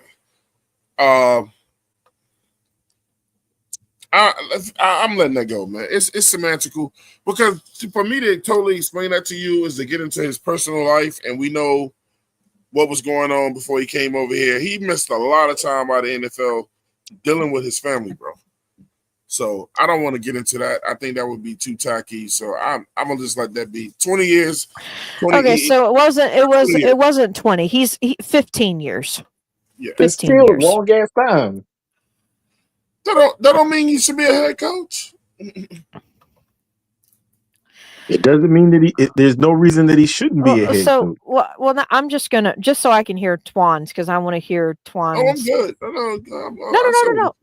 No, it's not even that. No, so you're saying so that doesn't mean he should be a head coach. What kind of guy? I don't think Canales needs to be a head coach.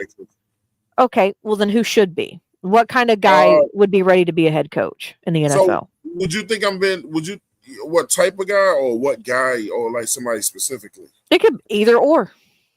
If you got a guy in mind, use him as your example. I would have liked to see him like be an offensive coordinator, like as far as Tepper. I mean, it's not Tepper. As far as Canales, if Canales was an offensive coordinator for at least 3 to 4 years, and he won all 3 years, 3 to 4 years, yeah, then I think the upward movement is head coach. You know, you have to be good at what you do for a certain amount of years before you start being considered for a head coach. You know what I'm saying? I don't think Canales is ready to be a head coach. I'm not. I don't want to get into, like, I've already said how I feel about him. I don't want to regurgitate all that stuff over again. I don't want to bad talk him. I'm still in his corner. I don't want to sound like you a hater. All right, so you speak for me there, bro. Listen, man. Like, he's not the only coach to be a offensive coordinator for 1 year and become a head coach. He ain't the only one. What's your point? I'm just saying it's not like it's a uncommon thing. I'm saying that's all I'm saying. You cut me off, so I want to know what of great value do you have to say since you cut me off? You cut me off just to say that. What does that mean? What does that mean? It's saying it's not something that's uncommon. So Nick got this People thing. People become head coaches and they never call plays. Once, then it's okay. We wasn't talking about if it was common or not. I'm just giving my opinion. I don't think dude is ready to be a head coach yet. I think he sounds more like a damn insurance salesman. He's a great prep talker. You know, I don't like his energy. It's okay for me to not like his energy. I'm not the head coach. He is, though. But I don't like his energy. You know what I'm saying? I know some guys can't get with his energy, bro. But listen, the type of energy you want from a coach is not something that's going to happen. And you know this because what? It's because these dudes are in the public eye. You think they're going to say all the crazy stuff that you want to, especially to these dudes who they paying millions of dollars? That's not going to happen. This is not the age where you can talk to anybody any type of way and ain't gonna be no repercussions. Nick, I still don't think the game of football has succumbed to that, to everyday bullshitting and been politically correct. That I don't think politically correctness has infiltrated the locker room, bro. But yeah, you can do that behind closed doors. How do you know? This is what I want to say. That's what I'm trying to figure out. Why did you assume? How do you know that he doesn't do that? I'm not saying dude got to come out on the in his press conferences and cuss people out. But I know that's not who Canales is in that damn locker room. How do you know that? You have no proof.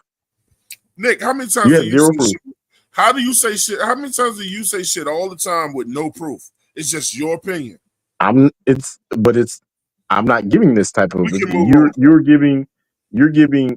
giving some what you think that he is in the locker room, but I'm telling you what he can't be on that podium, which is a fact, not a. First of all, some coaches still can go to that podium and tell the name one coach that says crazy stuff on the podium. The Detroit Lions coach can still go to that podium and say he said he told the owner when he got there, this is who I am, bro. I mean, does he really? all he says is the worst thing he said. Bro, ain't no He don't say owners nothing. firing no He good don't say. coaches He because has they think never they said won, bro. one thing negative, one thing overly negative about any player on his team, and that's fact. Big Tight, what's up, bro? What's going on, Big Tight? Him telling people he wants you to eat babies and stuff like that doesn't mean he's saying crazy stuff. So the only thing I'll add in here, just to kind of, I won't even say add it in here. I guess you could say the youngest head coach that had roughly about the same amount of experience as Canales and wasn't an offensive coordinator for very long and only ended up with a winning record in one of his 3 stints as an offensive coordinator, and now he's regarded as one of the best coaches in the NFL, is Sean McVay. Sean McVay. I already knew he was talking about. Sean McVay is a beast. Right, but as an OC, he wasn't. His first year as an OC, he was 4-12. Second year, they did go 9-7. And then the next year, they were below 500 again. And then he got the job at the Rams. And prior to that, he was very similar to Canales, offensive assistant, pass game coordinator, wide receivers coach, tight ends coach. And then he became an OC. And his record first year was 4-12. Second year, 9-7. And then his third year, it was 8. It was 7-8-1 or something like that. Mm-hmm. I mean, but it's always layers to a lot of this stuff, man. I happen to think the dude is a genius at coach, but he also had the talent on those teams when they started winning. It's not like he has some goofy ass motherfuckers on his team like our past. We get to see what these guys look like this year because I feel like we got a good team as far as the talent. For me, I'm gonna constantly keep saying it's on the coaches this year. You know what I'm saying? That's what I'm looking for. We already got the talent. Now it's your turn. You know what I'm saying? Or whatever. I mean, I'm a 50-50 this shit. I'm sorry. Yeah, I'll say 50% coaches because the other part of this is the stuff that the coaches can't do. Heart, and you gotta that the coaches can't do, which is execute on the field. And based on last year, there wasn't much of good execution. So. Hey, Kitty said, dang, Twan, you need anger management out here, head. Oh, no. See? Even she sees it. Everybody, she's responding to a comment I made earlier, bro. You be out here head hunting. It's true. You're damn right, bro. I play defense. What you gonna get on me for telling the truth? That's another thing, Ken. I was head hunting the shit out of motherfuckers, bro. Yeah, that is the proverbial ace in his back pocket, right there. He ain't going nowhere. That's why I keep trying to tell you. Like if anyone goes anywhere this year, and I don't know how it gets argued any other way. If this team is bad, and if you want to go as far as I guess you could say filtering it down to a specific person or specific group. If the passing offense is bad, and if it is because of the quarterback, or it's just not getting any better. Bryce Young will be out of here before the coaches, and that's just facts. Oh, of course. Yeah, Nick. JP said we've known that Nick is a Dan Morgan knobbler anyway. Oh my goodness gracious! You're gonna defend him to the end, bro. Dude, let's be 100% honest. Name another GM in Carolina Panthers history that actually tried to build the offensive line and defensive line. I'll wait. Gettleman. That's a lie. Fox.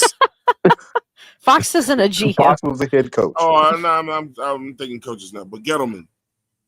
No, that's a lie. I ain't got to say tried. He did it. Gettleman ran all of our players off the team. Cam, in the entire time Cam was the coach, and he never had an offensive line. So that's a lie. Now you're doing some nigga shit. He did it. And now you're talking about what he did after he did it. Yeah, he ran those players off, but he did it. Name one Pro Bowl offensive lineman that he drafted? It ain't gonna be all this like every time when you try to prove a point with all this naming and shit. I ain't got Google sewn into my ass, bro. The way you like shit. I was gonna He say ran the motherfuckers Herney off. too, but I don't know if I can credit Herney with trying to build in the trenches necessarily. Ernie Herney was did always have on some his, good, Ernie but to was me, always Herney. on his knees, bro. Go ahead. But no, I was just gonna say, Herney to me, Herney still did draft. I mean, there was still some drafts that he did get some great picks in here. So I mean, I can't, as far as building in the first round trenches. pick. Ernie Okay, was he well, was a beast in the first round. well, And that was yeah, but you know was what? goofy for that. Outside of a handful of GMs, I don't know very many that hit on every single pick they make. Outside of Howie Roseman and No. whoever's over there in Baltimore, I don't No. know I of agree very with you, many. Claire. I'm not saying he got a hit on every pick, but he was consistently bad at most of his picks. Shout out to Well, Game Dreamer 58. He said if our defense would have just been average last year, we would have won against Cincinnati, Kansas City, Philadelphia, Philly. oh my God! Here we go. Technically, if Xavier, I mean, look, guys, y'all cannot continue to kill all these people's points.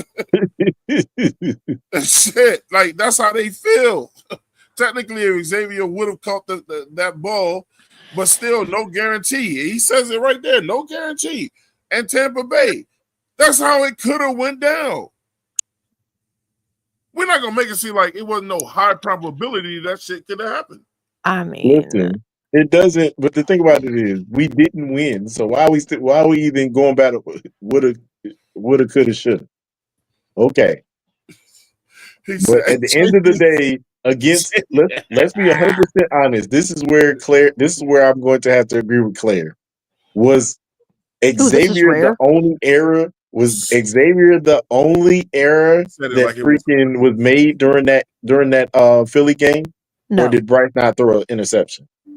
He did. Stop that.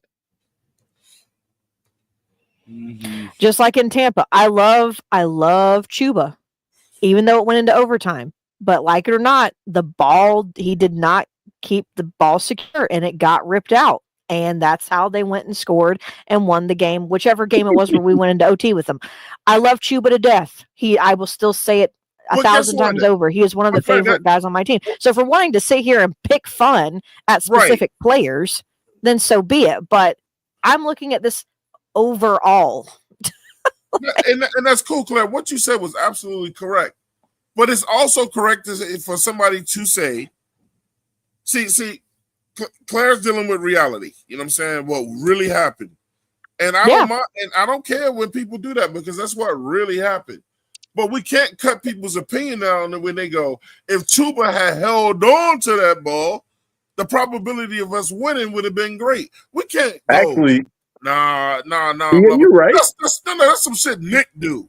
Yeah, because I was going to say, Nick, he was literally he got almost to the part to score. Listen, let's be 100% honest. He was at almost the 5-yard line, and then pow! I was like, listen, no, Twan. They did what they were supposed. The defense did what they were supposed to do. They made him jump off the ground, and then one of them punched the ball out. Okay, that's literally what they forced him to have to go high to get over the guy, and then when he got airborne, the dude went directly for the ball. Okay. But people can say had he not fumbled, that we would have won that game. If had not dropped that ball, we would have beat the Chiefs. If Bryce hadn't thrown an interception, we wouldn't even have been in that place in the start. But a lot of that shit came down to a play in the end. Nobody gives a fuck about what led up to that. Most people don't. I do. It's never about the entire game. It's about that one play. I care about the entirety of the whole game and how we got there. But yeah. But look, am I lying when I say some people don't look about what happened before that shit went down? They look at the last play. Juan, I would say I will be nice and say 60% of most people do not. There you go. I think it's a lot higher than that, but I'll be nice and say maybe only 60% don't. I think it's more like 90. I mean, I know from playing the game that listen, I know that players and coaches, when we sit down and watch film, we can go, it's like, especially if you the player who gave up something or whatever, and you go, oh man, like I cost us the game and blah blah blah. Of course, when we get in that damn locker room or whatever, it's like, bro, listen, It wasn't just you. If I had done what I needed to do, a coach can go, if I had called a better play, it's a team game. So when we lose together, it's not no one guy. But fans don't talk like that. And you got to understand that they don't. Yeah. Fans talk about what they see. And they ain't going to go all the way back to all the mistakes we made during the game. They're going to say, did we have a chance to win? And if somebody dropped the ball on the last play of the game, that's what the fuck the average fan is going to remember. And they're going to blame him. Yeah, and that's what's wrong with the world. You blame it. You don't look at the entire picture. Everybody don't think like you. I tell you this every show. You can't say everybody else is wrong and you're right. I can't actually say that.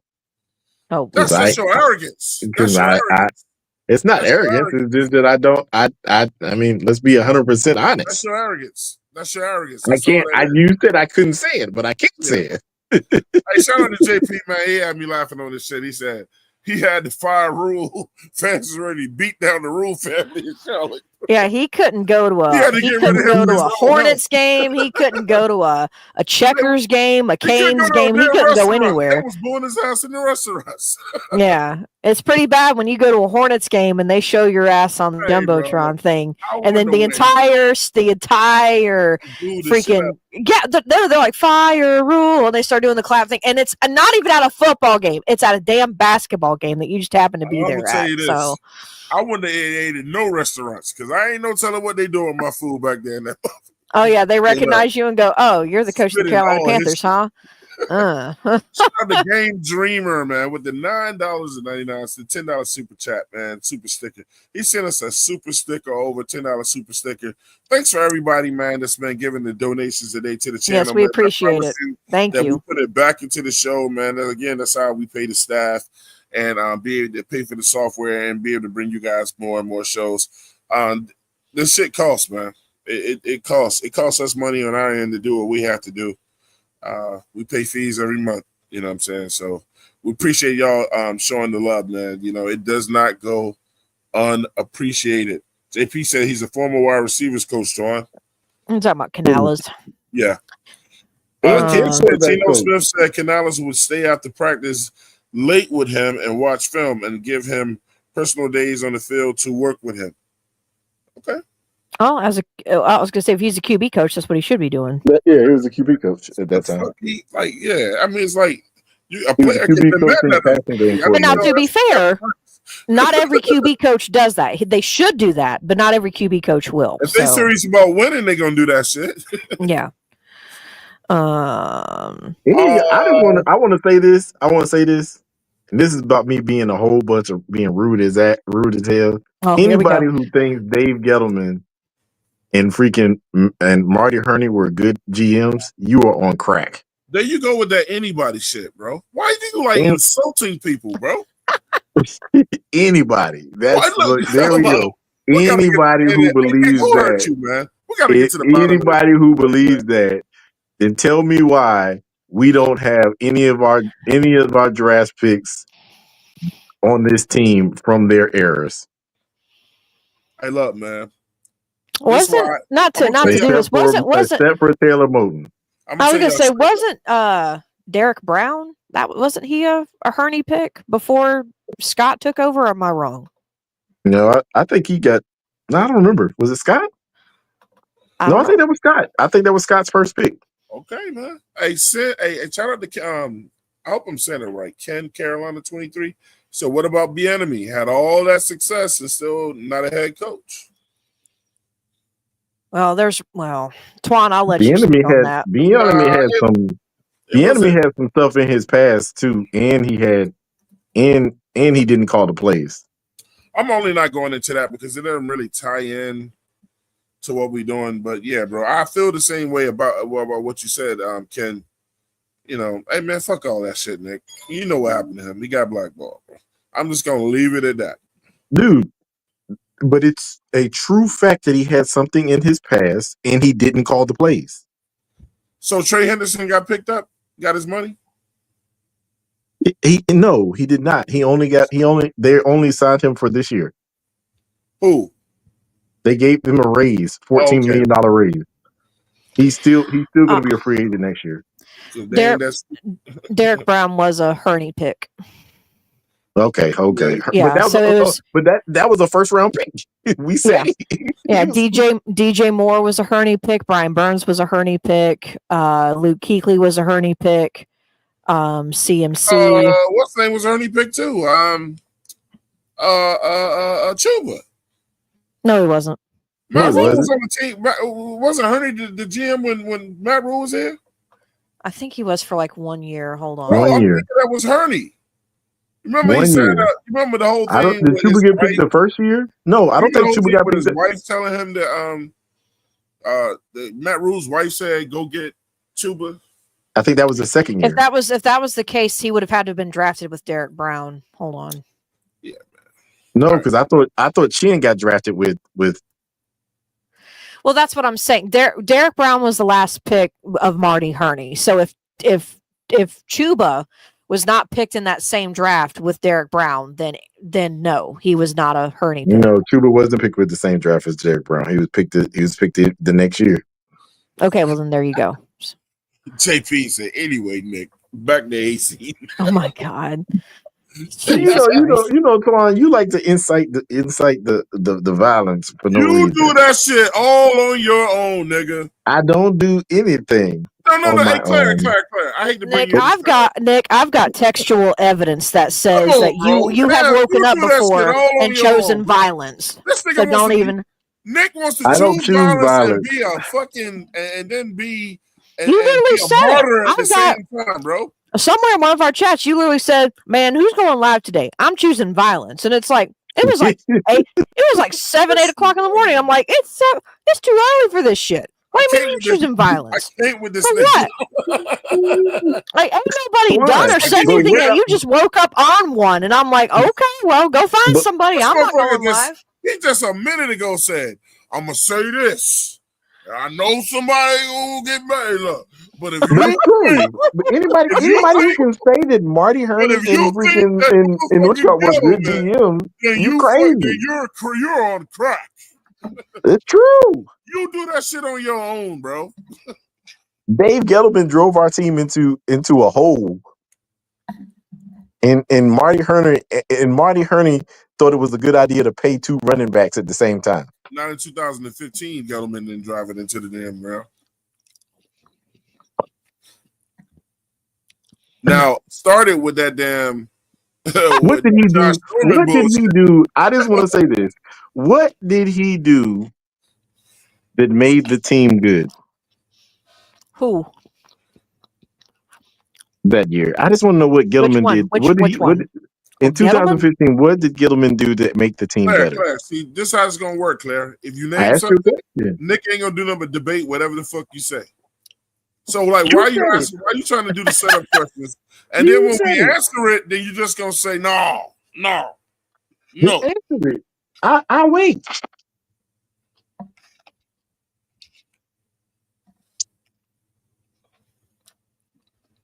Anybody want to take a swing at it in the chat? I'm not, because it's like, man. I'm stuffing my face with food, so I'm trying not to answer right now. It's not going to end there. It's not going to end there. Donovan kind of said it was Gettleman. That's what he known for. He just wasn't good with drafting skilled players. That's what he was not. He drafted 2 offensive linemen that were worth a damn the entire time he was a Carolina Panther. One said that Gettleman did prioritize the O-line. That's a lie. Because Cam wouldn't have got hit as much as he did if he prioritized the offensive line. That's a fact. All right. JP said Andrew Norwell. I forgot what that was considered. That's one. He said Gettleman was bad at player relations. He didn't give a fuck. He was horrible at player relations. Gettleman was bad at everything. Y'all over here giving him an offensive line when we just watched Cam's career deteriorate over getting hit in the pocket most of the time. Bro, listen. Get out of here, man. Cam was my favorite Panther ever. Don't sit here and make it seem like it was always the O-line's fault. Cam did a lot of dumb shit too. Dude, okay. He took all of his most savage hits.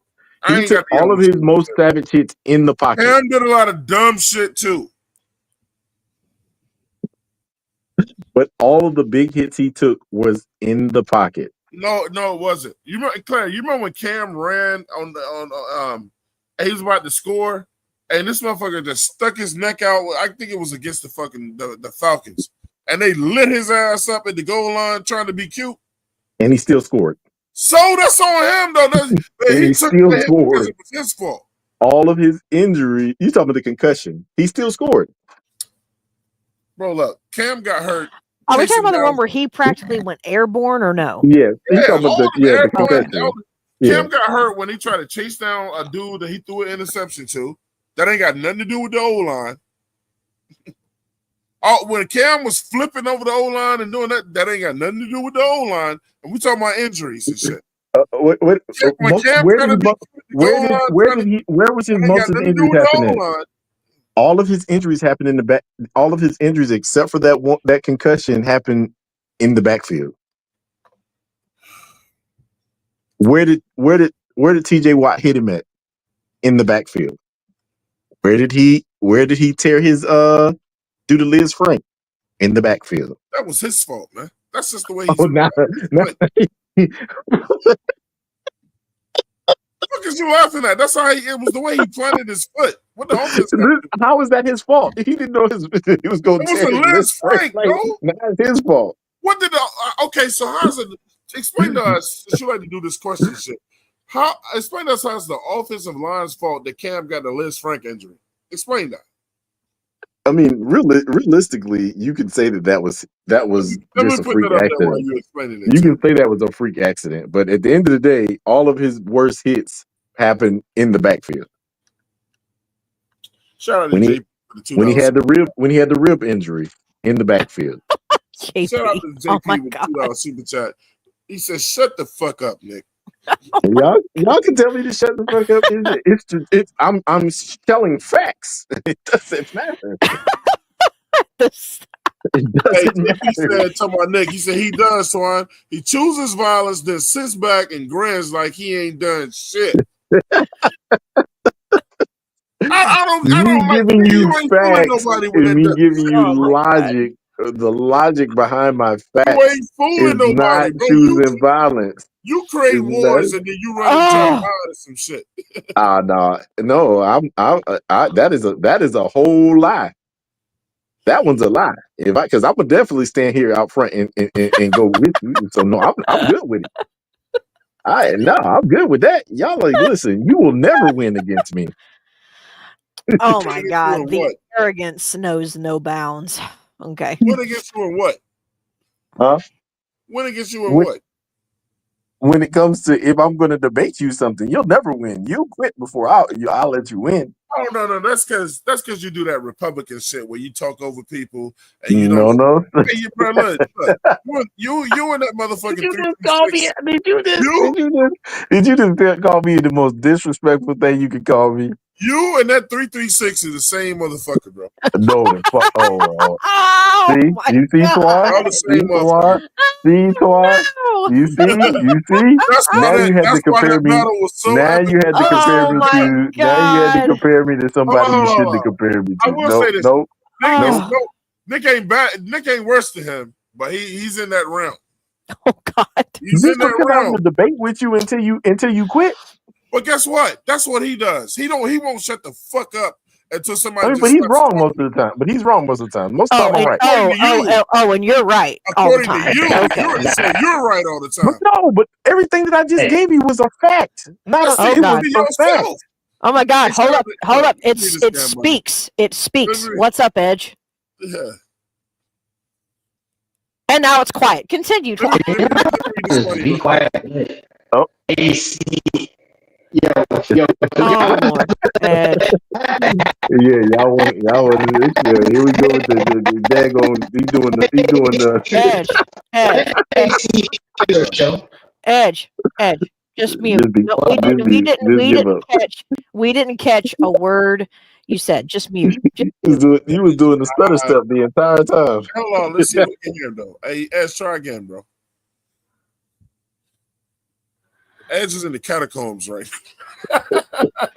With where he works, he may as well be. Shit.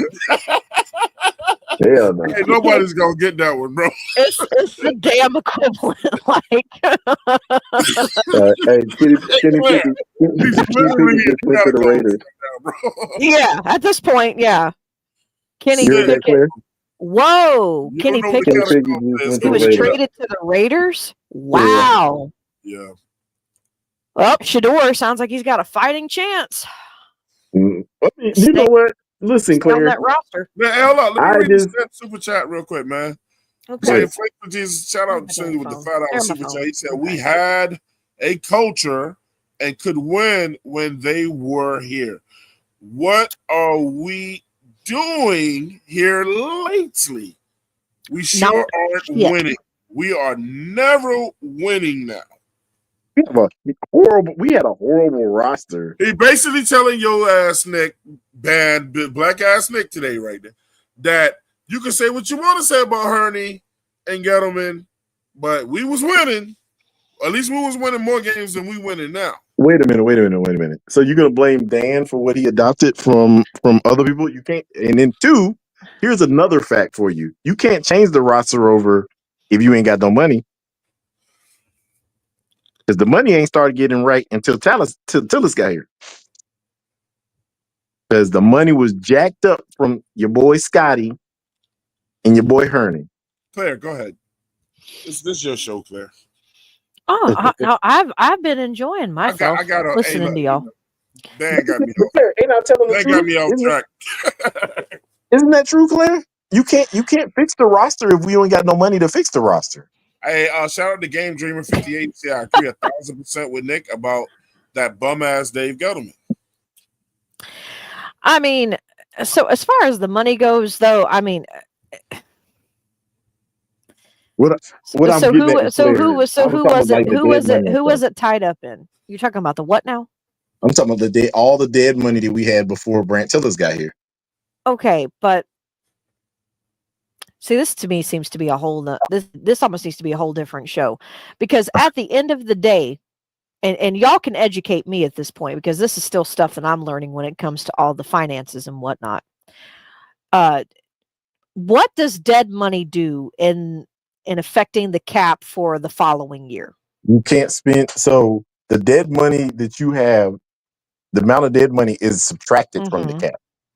Okay. So if you have 50, so if the cap is 250 million, but you have 50 million of dead cap, that means you have $200 million for cap. Okay. So we were fucked up in the sense of dead cap, is what you're saying. Yeah. Yep. By who?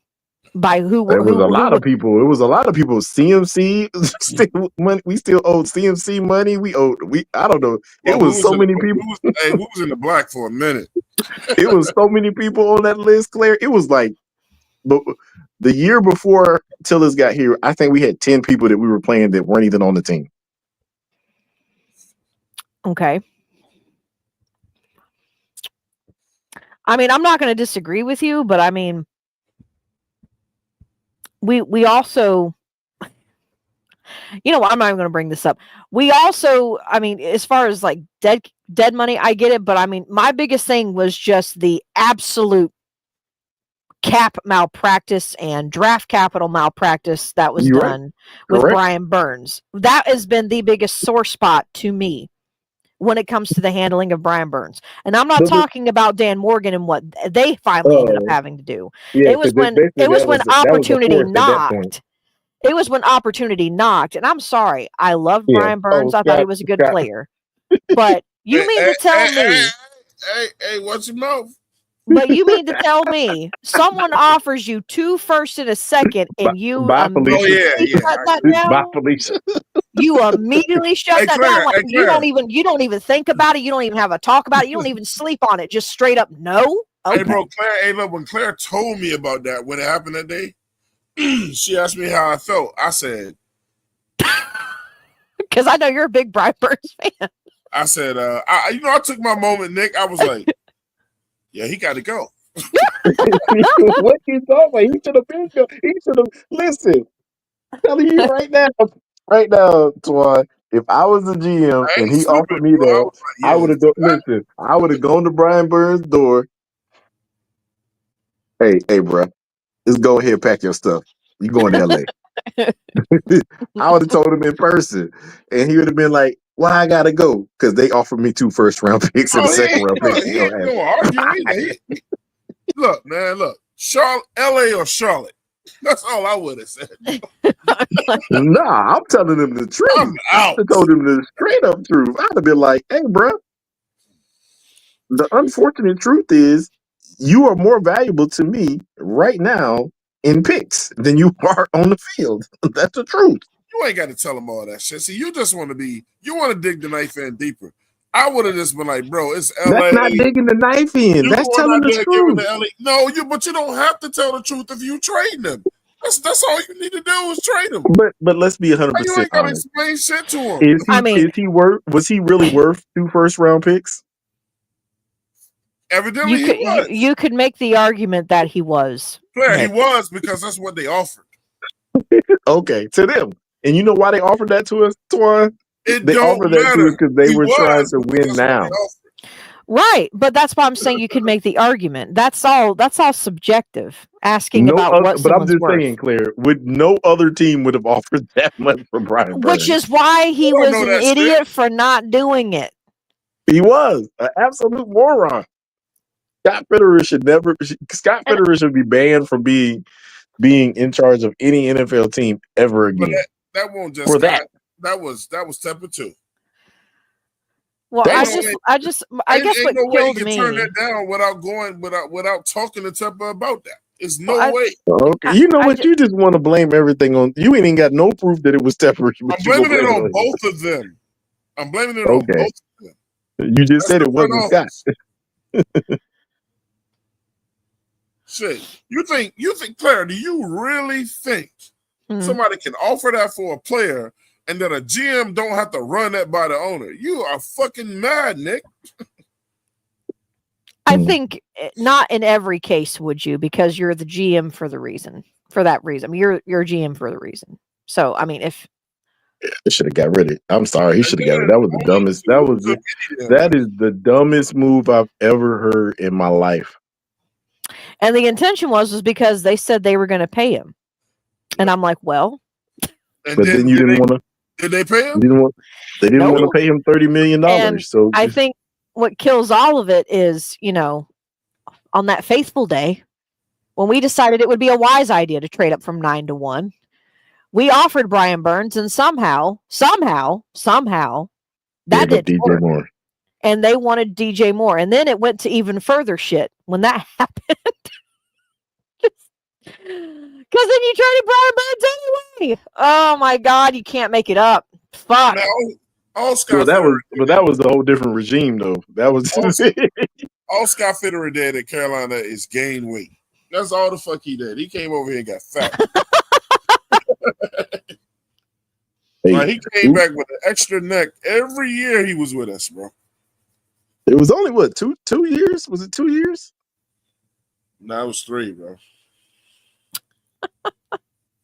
All he did was come over here and it was 3. The first 2 was with Matt Rule making the decisions, and then he got the opportunity to fuck it up himself too.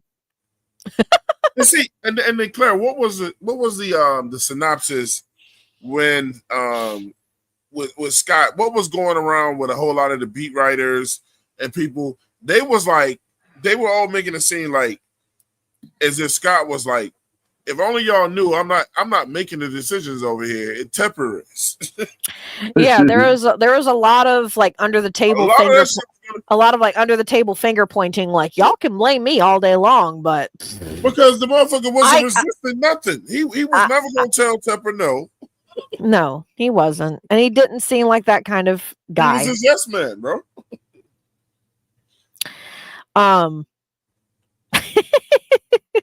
Neck motherfucker. So I can't. This. It is so sad there are so many things that I look back in our history as a team, and there are so many things that you just cannot take seriously.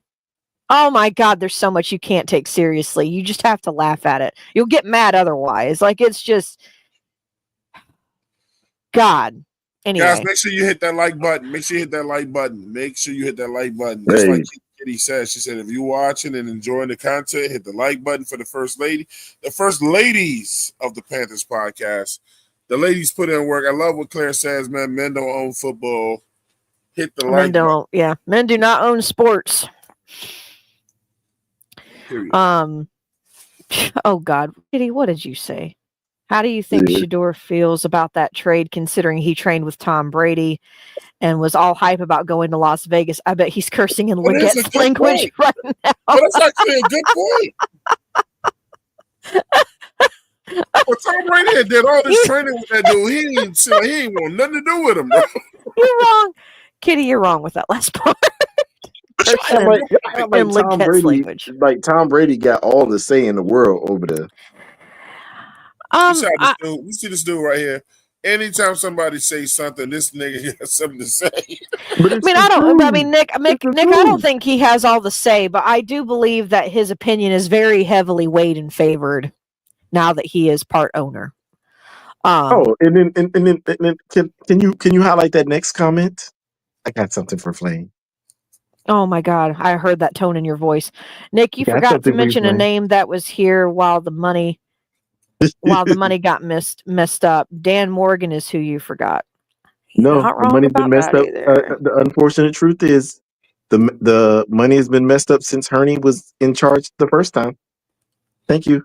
I'll come again. So it's been in jeopardy since 2002, Nick, is what you're saying? Yes. When he paid, I just left that shit on.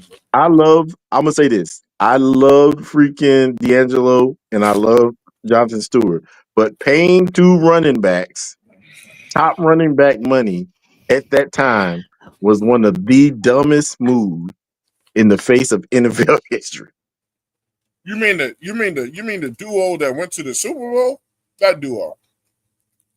It was still a dumb move paying both of them top running back money at the same time, Twan. We were cap strapped for years because of that. And when D'Angelo left, we still owed D'Angelo money for 2 years after he left. Oh, then it sounds like maybe he just shouldn't have left. There's a thought. It sounds like the Panthers shouldn't have ran him off with that shit with his mom. That's what it sounds like. Listen, I ain't got nothing to do with how it happened.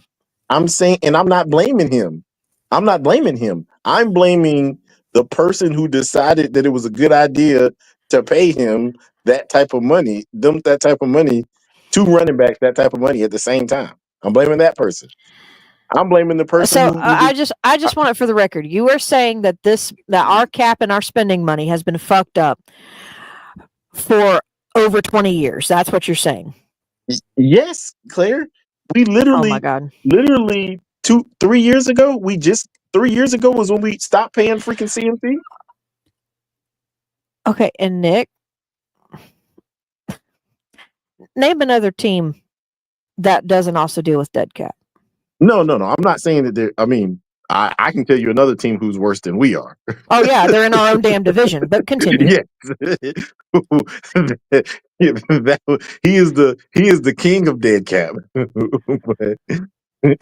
but I'm just saying, I like the Brant Tillis rather pay you up front than to drag it out. So I do like Brant Tillis. I love Brant Tillis, but I still also believe that Brant Tillis will, if he's going to, just like you said, Claire, if somehow miraculously Dan ended up gone and Brant Tillis ended up being in charge, he would definitely hire a football guy. I mean, yeah, and he should. He should. To address Kitty, so as far as what you said above, Kitty, my opinion on it, and this is just with the little bit of information I know about the relationship between Shedeur and Tom Brady. If I know how Tom Brady feels about, the way he's mentored and coached and work with Shador. I get the take of, if I was Shador, I would feel hurt that I wasn't the one traded, or that Tom Brady didn't try to vie for me to try to be the one that they got, that they traded to go there. To flip that, or to kind of offer a different perspective on that, I think Tom would want Shador to forge his own way without his help. Because if he vies for you to bring you over here, it looks like you only got traded or you got moved to a different situation because Tom Brady did it for you. Tom Brady spoke up for you. And with him being on the Browns, if he stays and if he develops and becomes a starting QB, or if Joe Flacco doesn't do great, or however the situation ends up, I don't know how many QBs the Browns are going to keep. I have no idea. Right now they're down to 3, and it's the 3 that I assume that they would be down to by today at least, which is Flacco, Shador, and Dylan Gabriel. Everybody else is gone, except for Deshaun Watson, because, But in that regard, I would think that Shador would want to pave his own way, and that Tom would also want him to do the same, especially with how everything went with Shador getting into the NFL.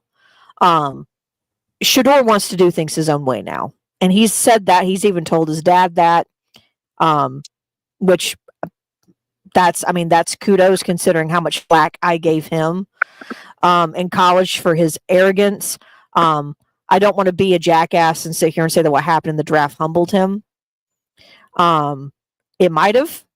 Maybe he's always been that way, and just when he plays, he's just to me, there's being very confident and there's being arrogant.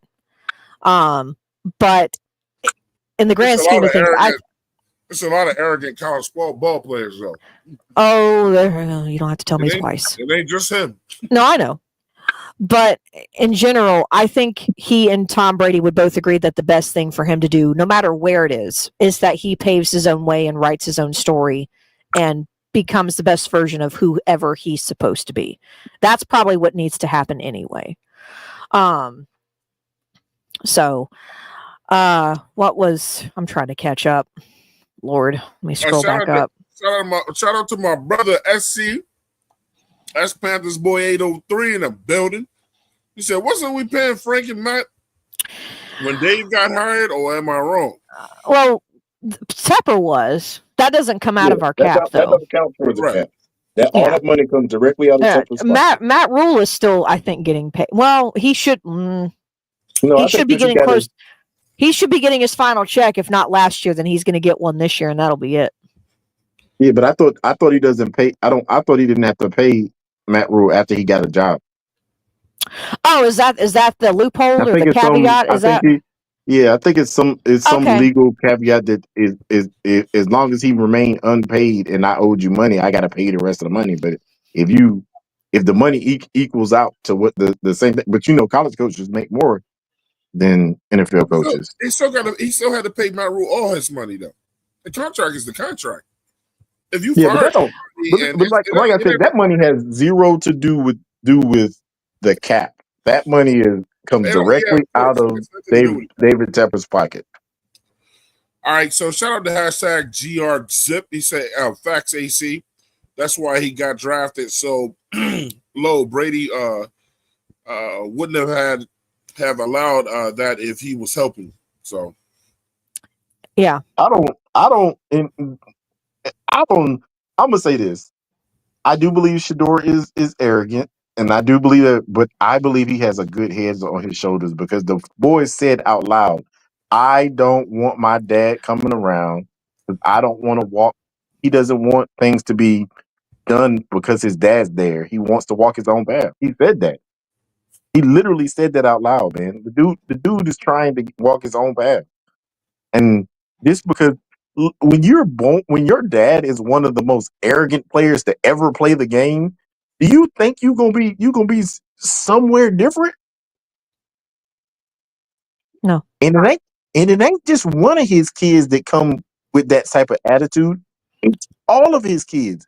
Even Deion Jr. If you ever see him talk, the dude talks like he's like the center of the room. So at the end of the day, it's They have their dad's personality, but it doesn't mean it's a bad thing. They think very highly of themselves. I think that that's a good thing sometimes. I mean, just in my opinion, man. Like, but he literally said on live on TV that he wanted to walk in his own two on his own way because he wanted to make his dad proud, but he can't do that if they're doing things for him because his dad's there. That don't make no sense. No, and I get that too. But no, I do believe that a lot of when it comes to Shador with the position that he was put in, by way of it being the way some people say it, it was an agenda against him, or if it's just maybe he really did screw up those interviews. I don't know. I'm not going to speculate. All I know is that I don't believe the interview shit. I don't believe that. Well, I'm not going to speculate one way or the other. Either way, he got picked where he got picked, and if he does pave his own way, and if he is every bit of who he believes he is, and every bit of the good parts of definitely what I've seen of him in college, then he can pave his own way and become somebody who's going to be a starter on Sundays. Maybe it's with the Browns. Maybe it's not with the Browns. But he's got the capability. I do agree with Nick. He does have that mentality. And it's just because of who his dad was. Be that as it may. But and as far as there was someone else said something. I can't remember. I might have missed it. Anyway. But as far as that goes, I mean, do you guys even want to talk about? Should we even talk about expectations for this coming season? We're literally like a week and a half away. But I don't. We can talk about expectations, but how high? I think. I mean, I'm in agreement with you. You have to temper your expectations. I don't think that we're going to make the phenomenal jump that people are saying. Oh, we got to make this jump. I don't think that's realistic. I don't think it's realistic at all. I mean, all you can pray for right now, and this is in my mind, is that Bryce plays consistently good football. That's all you can pray for. I mean, you're not wrong. Like everything else, it'll have to come together. We basically just like Claire said. Yes, we have what was the percentage you said? Like 28%, Claire, was the turnover this year for the Panthers? It was 28% of player turnover. That's it. It was one of the lowest. It was one of the lowest. Yeah, it's one of the lowest, and most of it was on one side of the ball. Correct. So if you think that these dudes are going to go out here and turn this defense around like some crazy number, you're absolutely smoking. Hey, could you read that and try to get a bite in? Well, no, I got you. So Flame for Jesus, $5 super chat. I will never trust Dan again. He said he wouldn't sign or draft hurt players, and he did. I think what he was saying is he did anyway. I'm at 5 wins. Okay, he's at 5 wins. And he did. I mean, I understand that. He has done that. I think my only knock right now against Dan, if I really could just pick one in general, it would definitely be the fact that there was really no contingency plan, or any plan rather, in place when it comes to that middle linebacker, inside linebacker room. Josie, I mean, they knew for the longest time Josie Jewell was not anywhere near 100%. Contact was kept as far as I know. So if the contingency plan was to bring in Roseboom to be Josie Jewell and then not do much of anything else afterwards, to me that just screams you really didn't have a plan, or you just didn't care. So that's where I have a knock against Dan, or whoever makes those decisions, because Roseboom and Jewell, I hate, they're pretty much the same player. They are almost rated exactly the same, on PFF and even in some of the rankings for team rankings. If you go individually to the players, they are almost the same exact player. Now, could Roseboom look different in this offense than Josie Jewell? Defense than Josie Jewell? Sure. Do I expect it? No, because up until literally parts and rotationally last year, Christian Roseboom has never been the proverbial quarterback or, green dot signal caller for any defense. Oh yeah, I mean that's got popping bullets in the building. What's going on, y'all? What's up, poppin'? Oh, Not much. Everything's good. Great show. Good. yeah, I do believe I mean that'll be my one miss, Claire. I agree with you. That was the one miss for me. Well, it was just the most frustrating because, I mean, if you look back at if you want to look back at some positive things that did happen while we drafted Cam, and then wasn't it like the year right after that we drafted Luke? Do I have that backwards? No. Yeah. You have it went backwards. Cam and then Luke, or was it Luke and then Cam? Luke then Dear Cam. God, 11. my head 11 is all was, over the place. I think 11 was Luke and 12 was Cam. God almighty, I've looked at so I'm many not gonna stats say over it. the I'm gonna leave that last. alone. I'm not gonna say it. You're not gonna say what? Good Lord, my head's been all over the place. I've looked at every damn thing. Oh God, shut up, Papa. I just heard what she said. I hate you, Papa. Who's drafted it? Oh, so it was Luke. Mhm. I hate you. I don't even want to know. Don't even tell me. I hate you, Papa. I hate Let me you. ask you a question, Claire. After you Mhm. did the breakdown, moving right along. After you did your breakdown and looking at 60% being the offense, defense being 40%. I mean, running was only 40% of the offense, and passing being 60%. What is more aggravating, the worst defense ever in NFL history, or the overall offense? Both. I'm not gonna give you one or the other. Both. I will. Defense. I gotta say defense. Worst in NFL history. I guess there's no there's I mean that's worst ever. So I'm wondering, that like, word going in ever. this year. That word ever bothers you. Yeah, that bothers me, bro. Like I don't want to be. I mean, I don't want to ever be bad, but to be the worst ever. Oh man, that's a category that may not never be beaten. I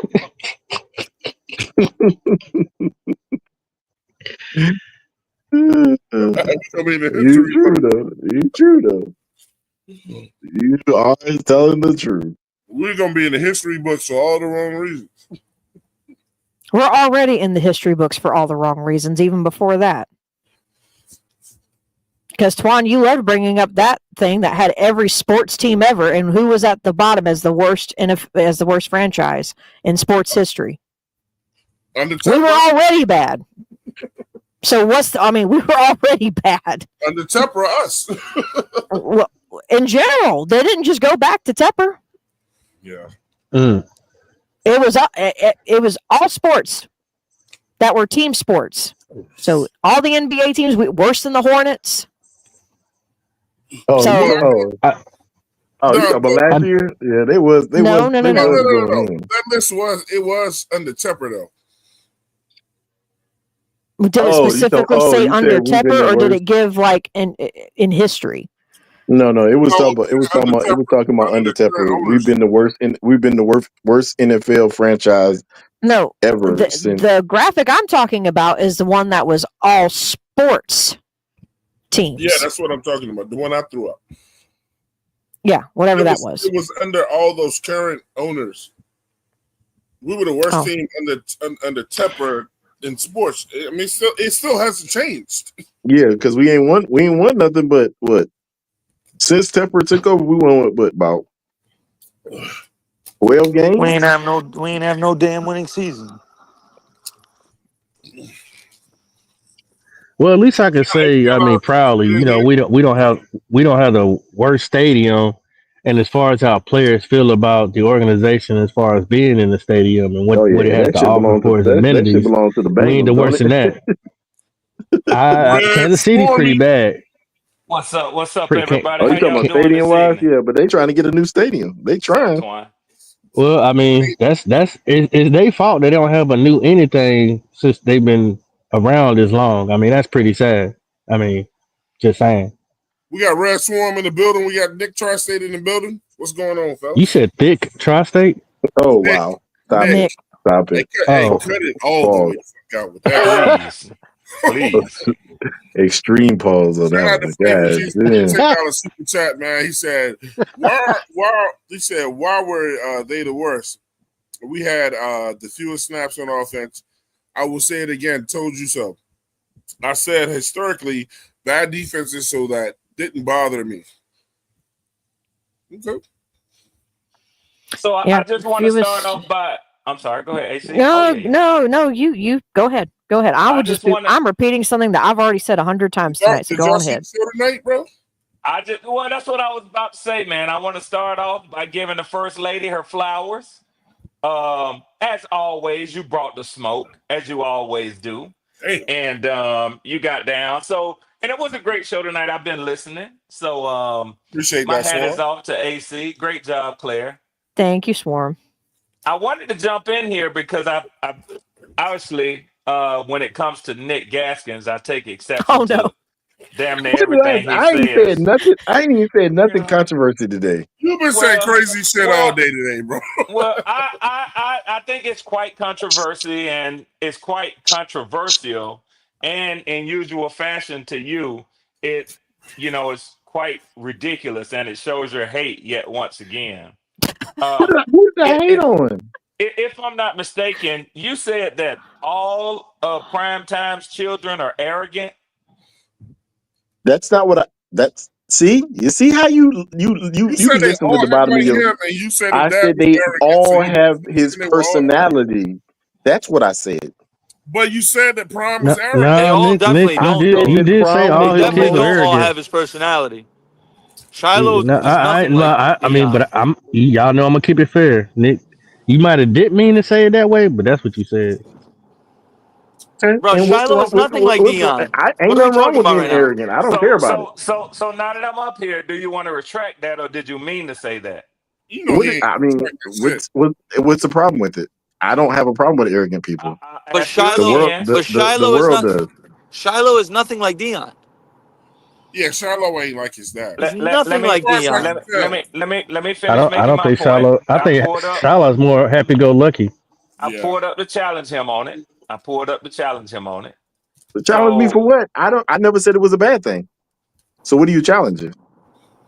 okay, so you think it's a positive attribute then? I have no problem with arrogant. If you are confident in yourself and you show a little bit of arrogance, I have no problem with that. Hey, you know, Nick, Zero. you know No Bad one ain't gonna have no becomes problem great. with that. No one, newsflash, no one becomes great by being not without being at least a little bit arrogant. No No, one becomes great without that.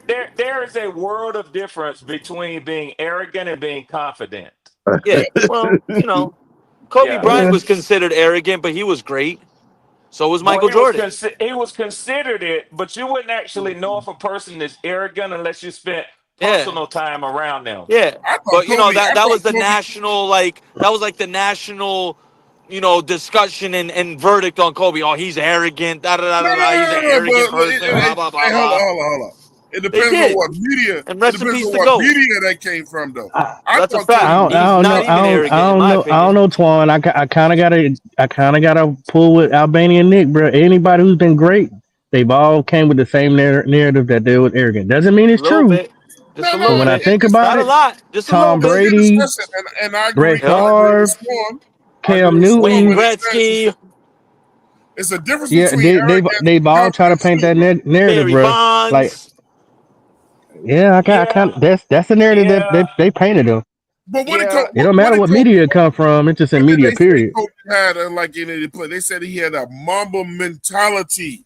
That's Yeah, not the Like point, we though. knew he was That's better the that than is a good Kobe. mentality. point. We Yeah, talking about yeah, personality. That's a mentality. We talking about personality. yeah, He was Yeah, yeah. Mama Personality mentioned. he trait. Yeah, was a snitch too. It definitely He- said that he's arrogant, bro. I I gotta agree just with Nick. I just got to. I just didn't. No, and I respect that. I just didn't see him that way. I just Oh no, I He didn't was either. a I didn't killer. either. But that was the national verdict on him. Everyone said Yeah. he's an arrogant See, player, arrogant person. see, But the see. I media don't That's know calls like him. I a can't saying. lot make of that, black but players arrogant. a lot of That's people like say But that. that's like saying but that every president that we've ever had has a degree of narcissism to them.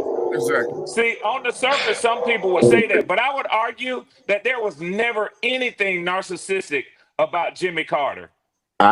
Ever. I I wouldn't would say say that they all. narcissistic. I would say more I'm gonna say they all manipulative. criminals.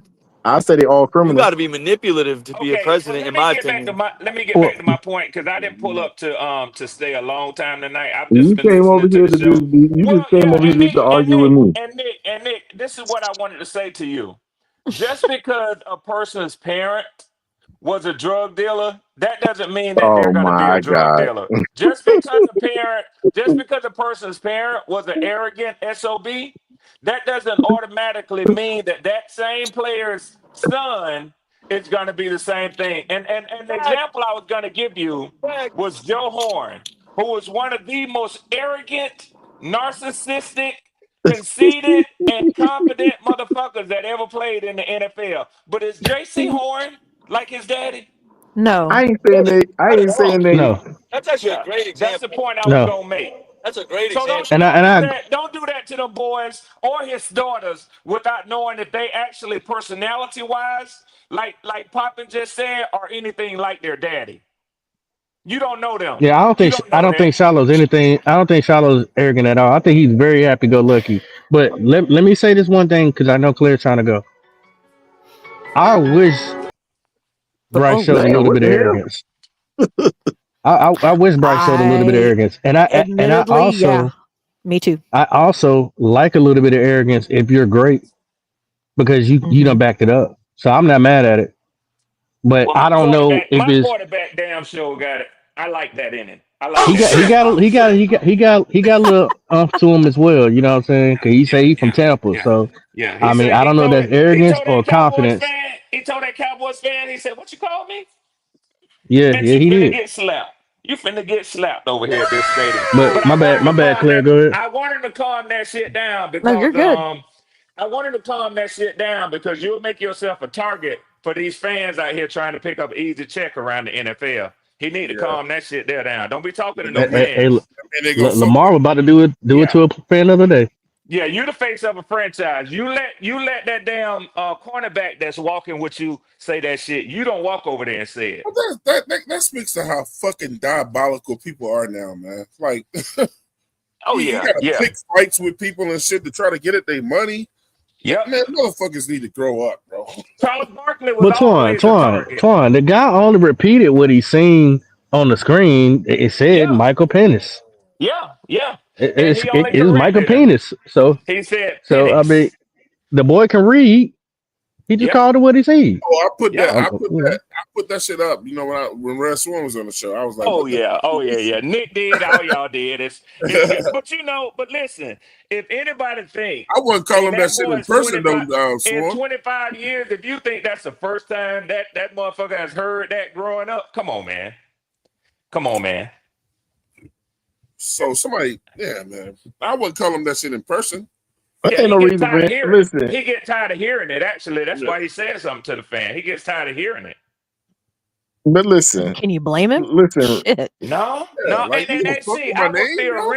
I would feel real sad.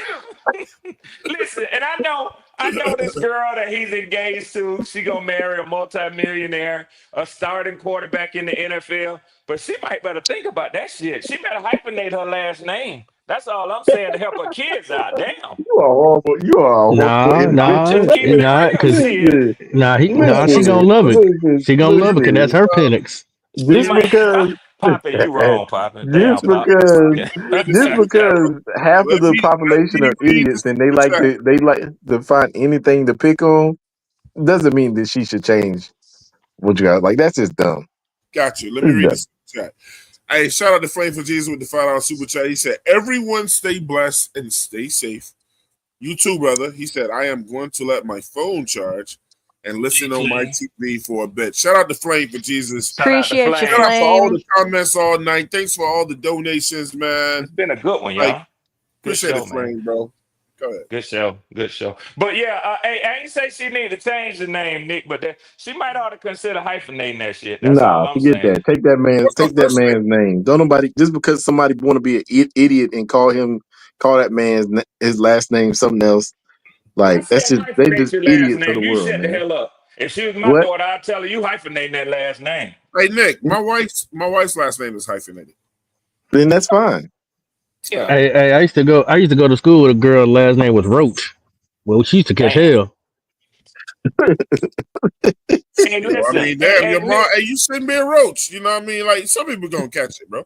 I mean, Hey, what about Nick. Dick Butkus?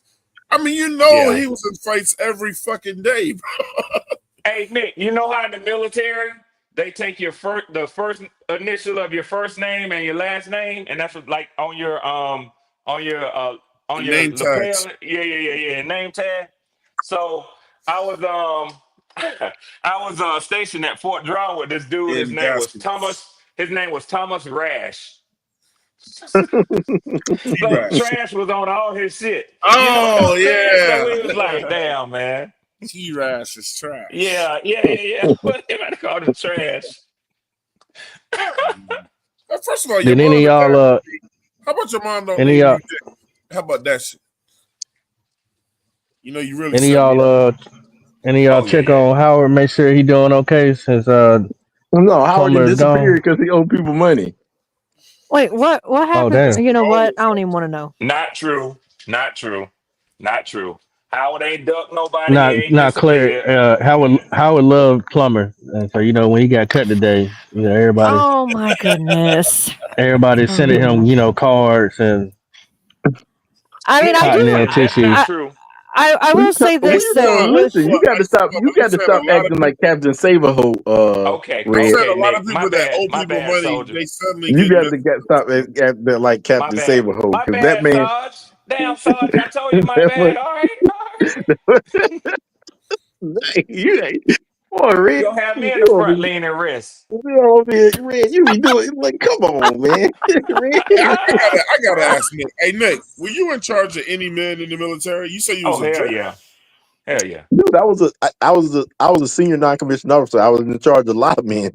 I think I guarantee somebody wanted to fuck you up every day, bro. They probably did, Twan. Dude, I'm gonna let you know, Because I Twan. know he was pressing him. I know he was pressing him, bro. Yeah, No, I yeah. I'm know not. he was Twan, pressing him. I'm actually a really nice person. I just talk trash. No, Oh I'm my talking God. about. Look, now I know you was in the his faces, man. Say something. I Nah, dare I don't you to like. say something. So I'm gonna tell you this right now, Twan. I am not a big fan with the. I'm You're gonna try to very say this. modest. You're very I'm modest gonna try too. to say this with you. I'm not a big fan with people demeaning people, He just said and I he's a don't, really nice guy. and I don't like it because if you put your hands on me, I'm gonna Did you punch you hear in that your shit, mouth. AC? You supposed to.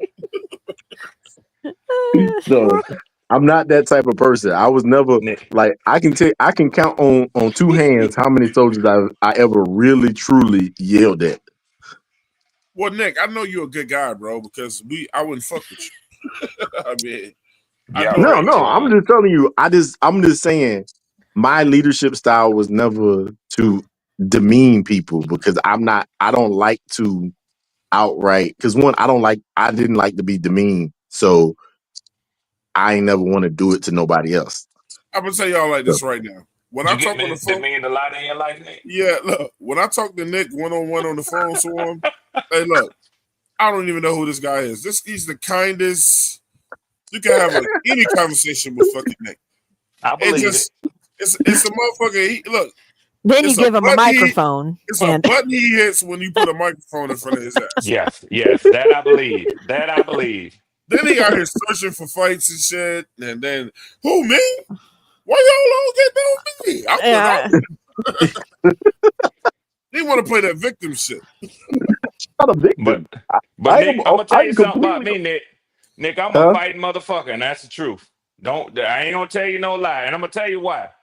Because I have an older brother who's gay. So I spent all of my formative years fighting, and I'm light skinned. So motherfuckers always thought they was gonna punk me out. I ain't done nothing but fight all the time. All the time. Listen, I'm the Try me if because you I want to. am. Listen. I'm the smallest out of pretty much all my family, man, and so the smallest always runs his mouth the most. I'm gonna give That's y'all what I was all about my to say. secrets. I'm gonna give y'all all my That secrets. If ain't I tell you, necessarily true. That ain't necessarily Chihuahua. true. He I got don't the know yeah, about nine that. smallest. times out of 10, 9 times out of 10, listen. But nine out of hey, 10. look, I ain't had no choice Everybody know the but to. I smallest ain't had no dog choice bark but the to. most. I ain't had to choose choice but to defend myself because if I didn't, yeah, Nick, like Nick, did you get beat up at home a lot? by my brother. Hey, listen, Red. Yep. I told you. Yes. Did I tell you how old my brother was? All that. I can, I He can got his kind of ass hear whooped. it. I can kind of hear it in your voice. I can kind of Did I hear tell it you in how your old my voice. brother was? So it took me a long time before How before much I how could much age difference between y'all? 9 years. That ain't Oh yeah, you nothing. got your ass beat a lot. No, it ain't AC. It's really not. But for Nick, I as don't much know. shit At as he 19 talk, and 10, 19 and 10 years old, boy, he was kicking his ass. yeah, 19 to 10, he was Nick's hero.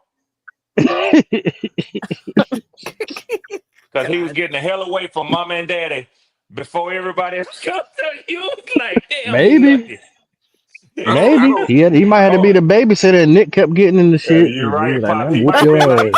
like, he might have been like, don't leave me here. Don't leave me here with them. Yeah. I'm not proud of it, but I had to fight every other week growing up, bro.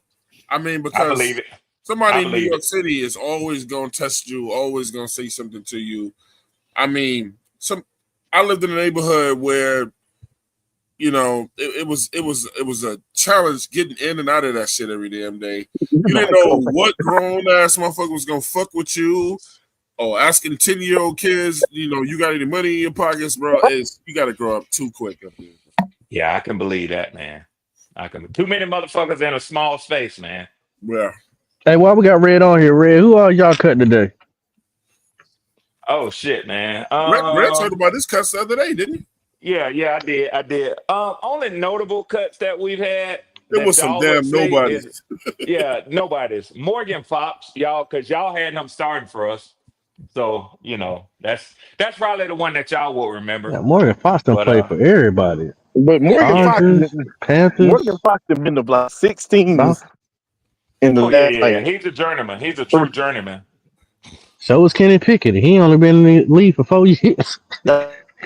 Yeah, but we need to get us a D tackle from somewhere, and we need an offensive tackle too. So if we can find serviceable players at those two positions, then I'm ready to start the season.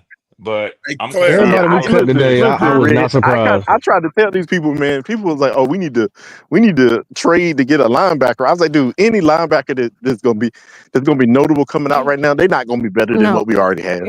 you nah, about have nah, to nah, nah. just chalk that up as a loss Yeah, for it's a now. Yeah, reason that was. why. It's a reason why these hey teams Claire, can letting I these ask you? guys go right now. I want to ask Claire a question since this is her show. Mm-hmm. Fill in the blank. I will lose my mind tomorrow if I find out we cut. If I find out we cut blank and then Yeah, fill in, can I give one on each side of the ball? yeah.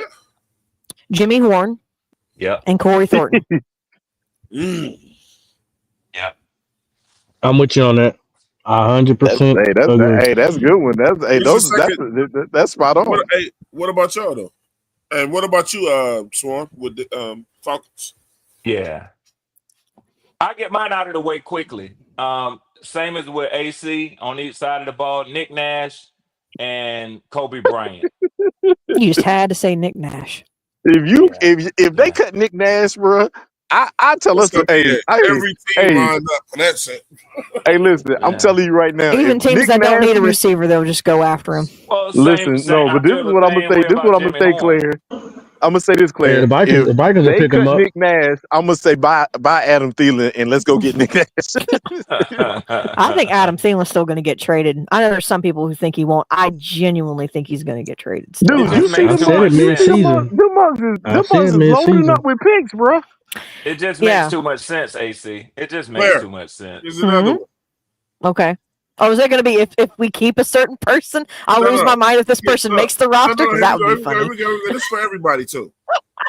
If we cut blank, it wouldn't shock me. So it's got to be somebody that a lot of people think is going to make this team. David Moore. Wait, if we cut Blake, it wouldn't shock me, or it would shock me. Wouldn't. Would not. It would not.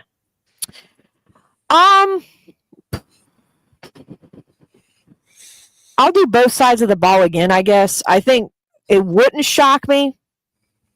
I feel like we're still going to want to keep him for depth, but I also think he doesn't make the roster. Shy Tuttle, even though he just took a pay cut to stay here, which is why a lot of people are saying, no, he'll still be here. Because he took a pay cut. When your employee comes in your office and says, "Here's $3 million, boss, can I stay?" But still, I still think he doesn't make it. So I think Shy Tuttle would be one on defense. That would be shocking to me, though.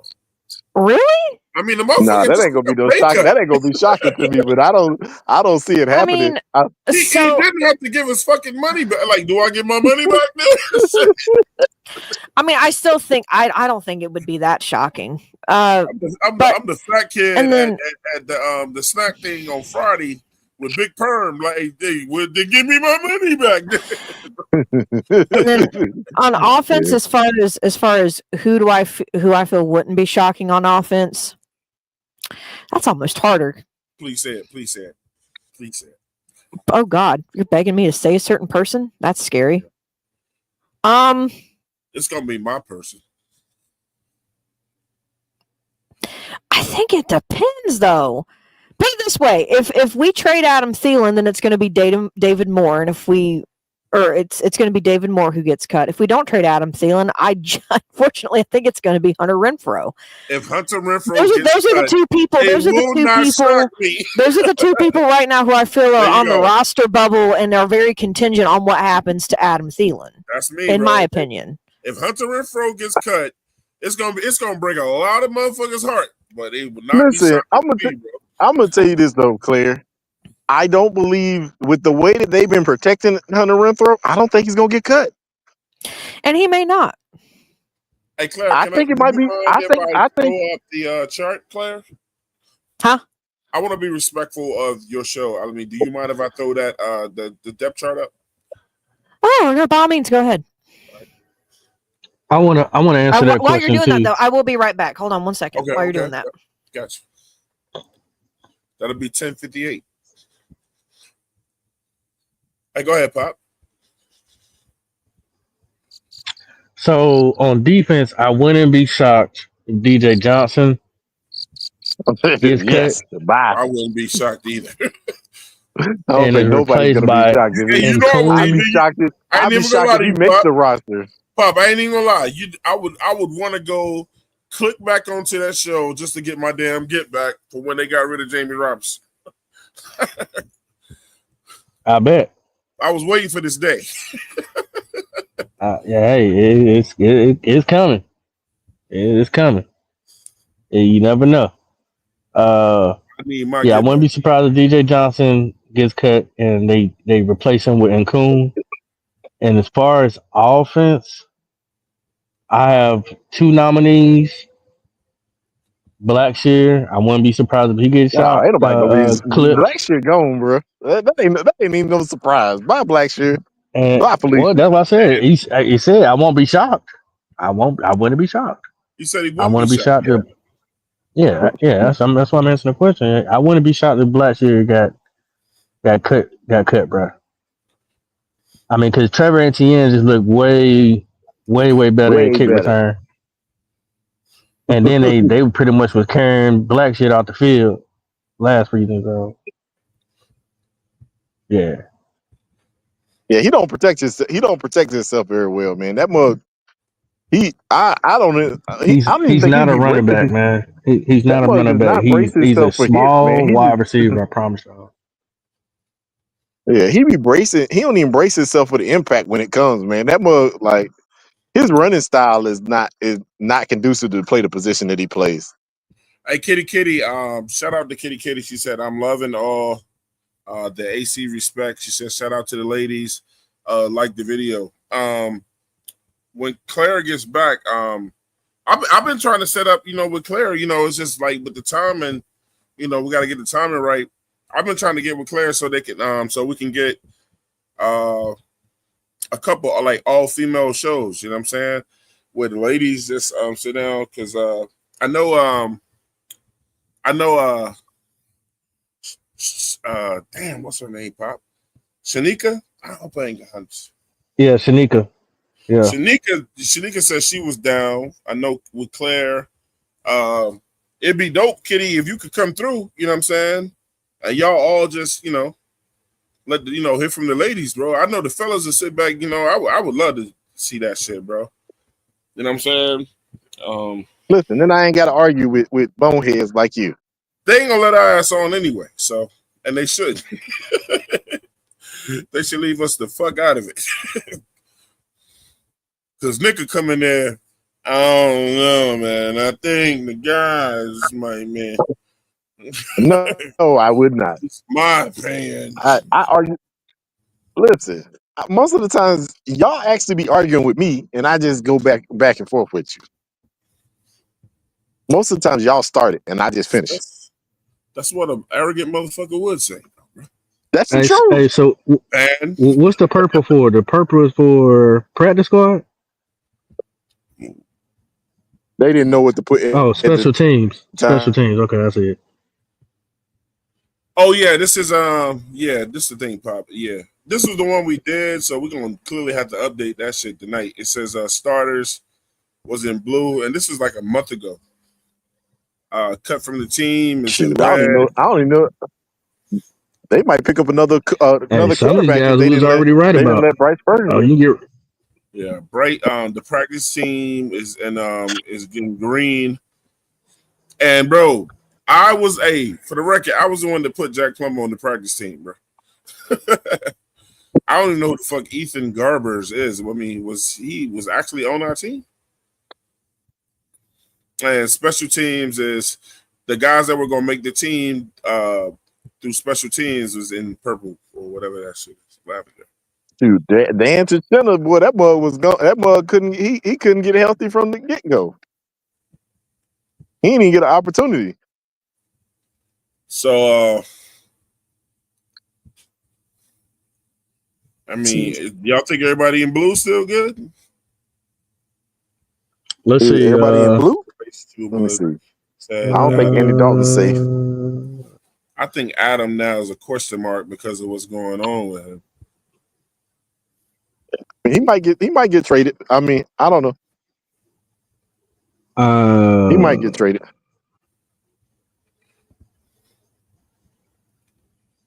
I think we got to do that now. But if he gets traded, do we still keep I'm 7 gonna wide leave him. receivers? I'm gonna leave him blue for right now. I don't think he's gonna get traded to mid-season. Let me ask you this though: if he does magically get traded tomorrow, because it would probably be tomorrow if he's going to do it. If it doesn't happen tomorrow, then I 100% agree with Pop. It's going to be like mid-season. But if he doesn't get traded tomorrow, do we still keep 7 wide receivers? That's a good question. Well, hey, do we take Bryson Tremaine out of the red? That's what some people are saying, that they want us to take. That they want to keep Bryson Tremaine. yeah, I'm taking him off. Yeah, that means somebody got to go. Hunter Renfro. Practice or blue? Hunter Renfro, he might be on practice squad. I don't think Hunter Renfro will play on a practice squad though, because of his longevity. Hey Claire, we got the list up. Okay. Anybody in blue? We just put Thielen and White because of what's going on right now, but more likely, I agree with Pop that he'll be blue. I don't think he's going anywhere. Well, I was gonna say Dan Chisena can be completely removed because he was injury waived a lot earlier, so he can't even come back to the practice squad. Who? Dan Chisena. He's in green. I'm moving David Moore to practice squad as well. He ain't gonna do it. He will do it. Somebody will pick David up, man. And then the other guys that are in green, I mean, they could become practice squad. They're not hurt. It's interesting. We have Bryson Tremaine as being cut, but there's still talk that he could make the actual That's team. what we just talking about. You That's almost why have to David put Moore him joined in the practice white. squad. You almost have to put Bryson Tremaine in white too. I'm gonna put him in blue. Shit. Okay. I think the motherfucker's gonna make the team. Bro. And then what about Jared Kingston and Braden Walton? I don't think either of them are coming back. Luke Kandra got waived today. I thought he'd actually make it, but he already got waived, so he's not going to be in blue. He could be practice squad. I don't know when they start doing practice squad stuff. I guess they'll deem that tomorrow as well. They had to clear waivers. Oh, okay. Gotcha. I'm just gonna take his ass out because he done. I don't care about the practice squad. And honestly, I mean, Carter got every single false start holding penalty known to man in a couple of these preseason games. I don't think he'll make it. I don't even think he'll make the practice squad at that point, at that rate. Who? Jatir Carter. Yeah. I don't think he makes it, period. So he going into red. Yeah, I don't think he makes it, period. What about Yash Neiman? Yeah, Yash is gonna make it. Yash will make it just because they need to have somebody behind Taylor. I think honestly they're going to keep 9 to 10 offensive linemen. I know that sounds crazy, but I think they will. No, I think Claire. I think 9 to 10 is usually right around the number wise. I think that's what we kept last year. Most people don't keep 10 linemen though. I think what's I could be wrong, Nick, but I think I've seen 8 more commonly than I have 9 or 10. I could be wrong, but I think I've seen 8 more commonly than 9 or 10. But if we have 8, if we keep 8, do we have 8? Okay, we got Brady Kirsten who can play anywhere. Cade Mays who can. I saw that one.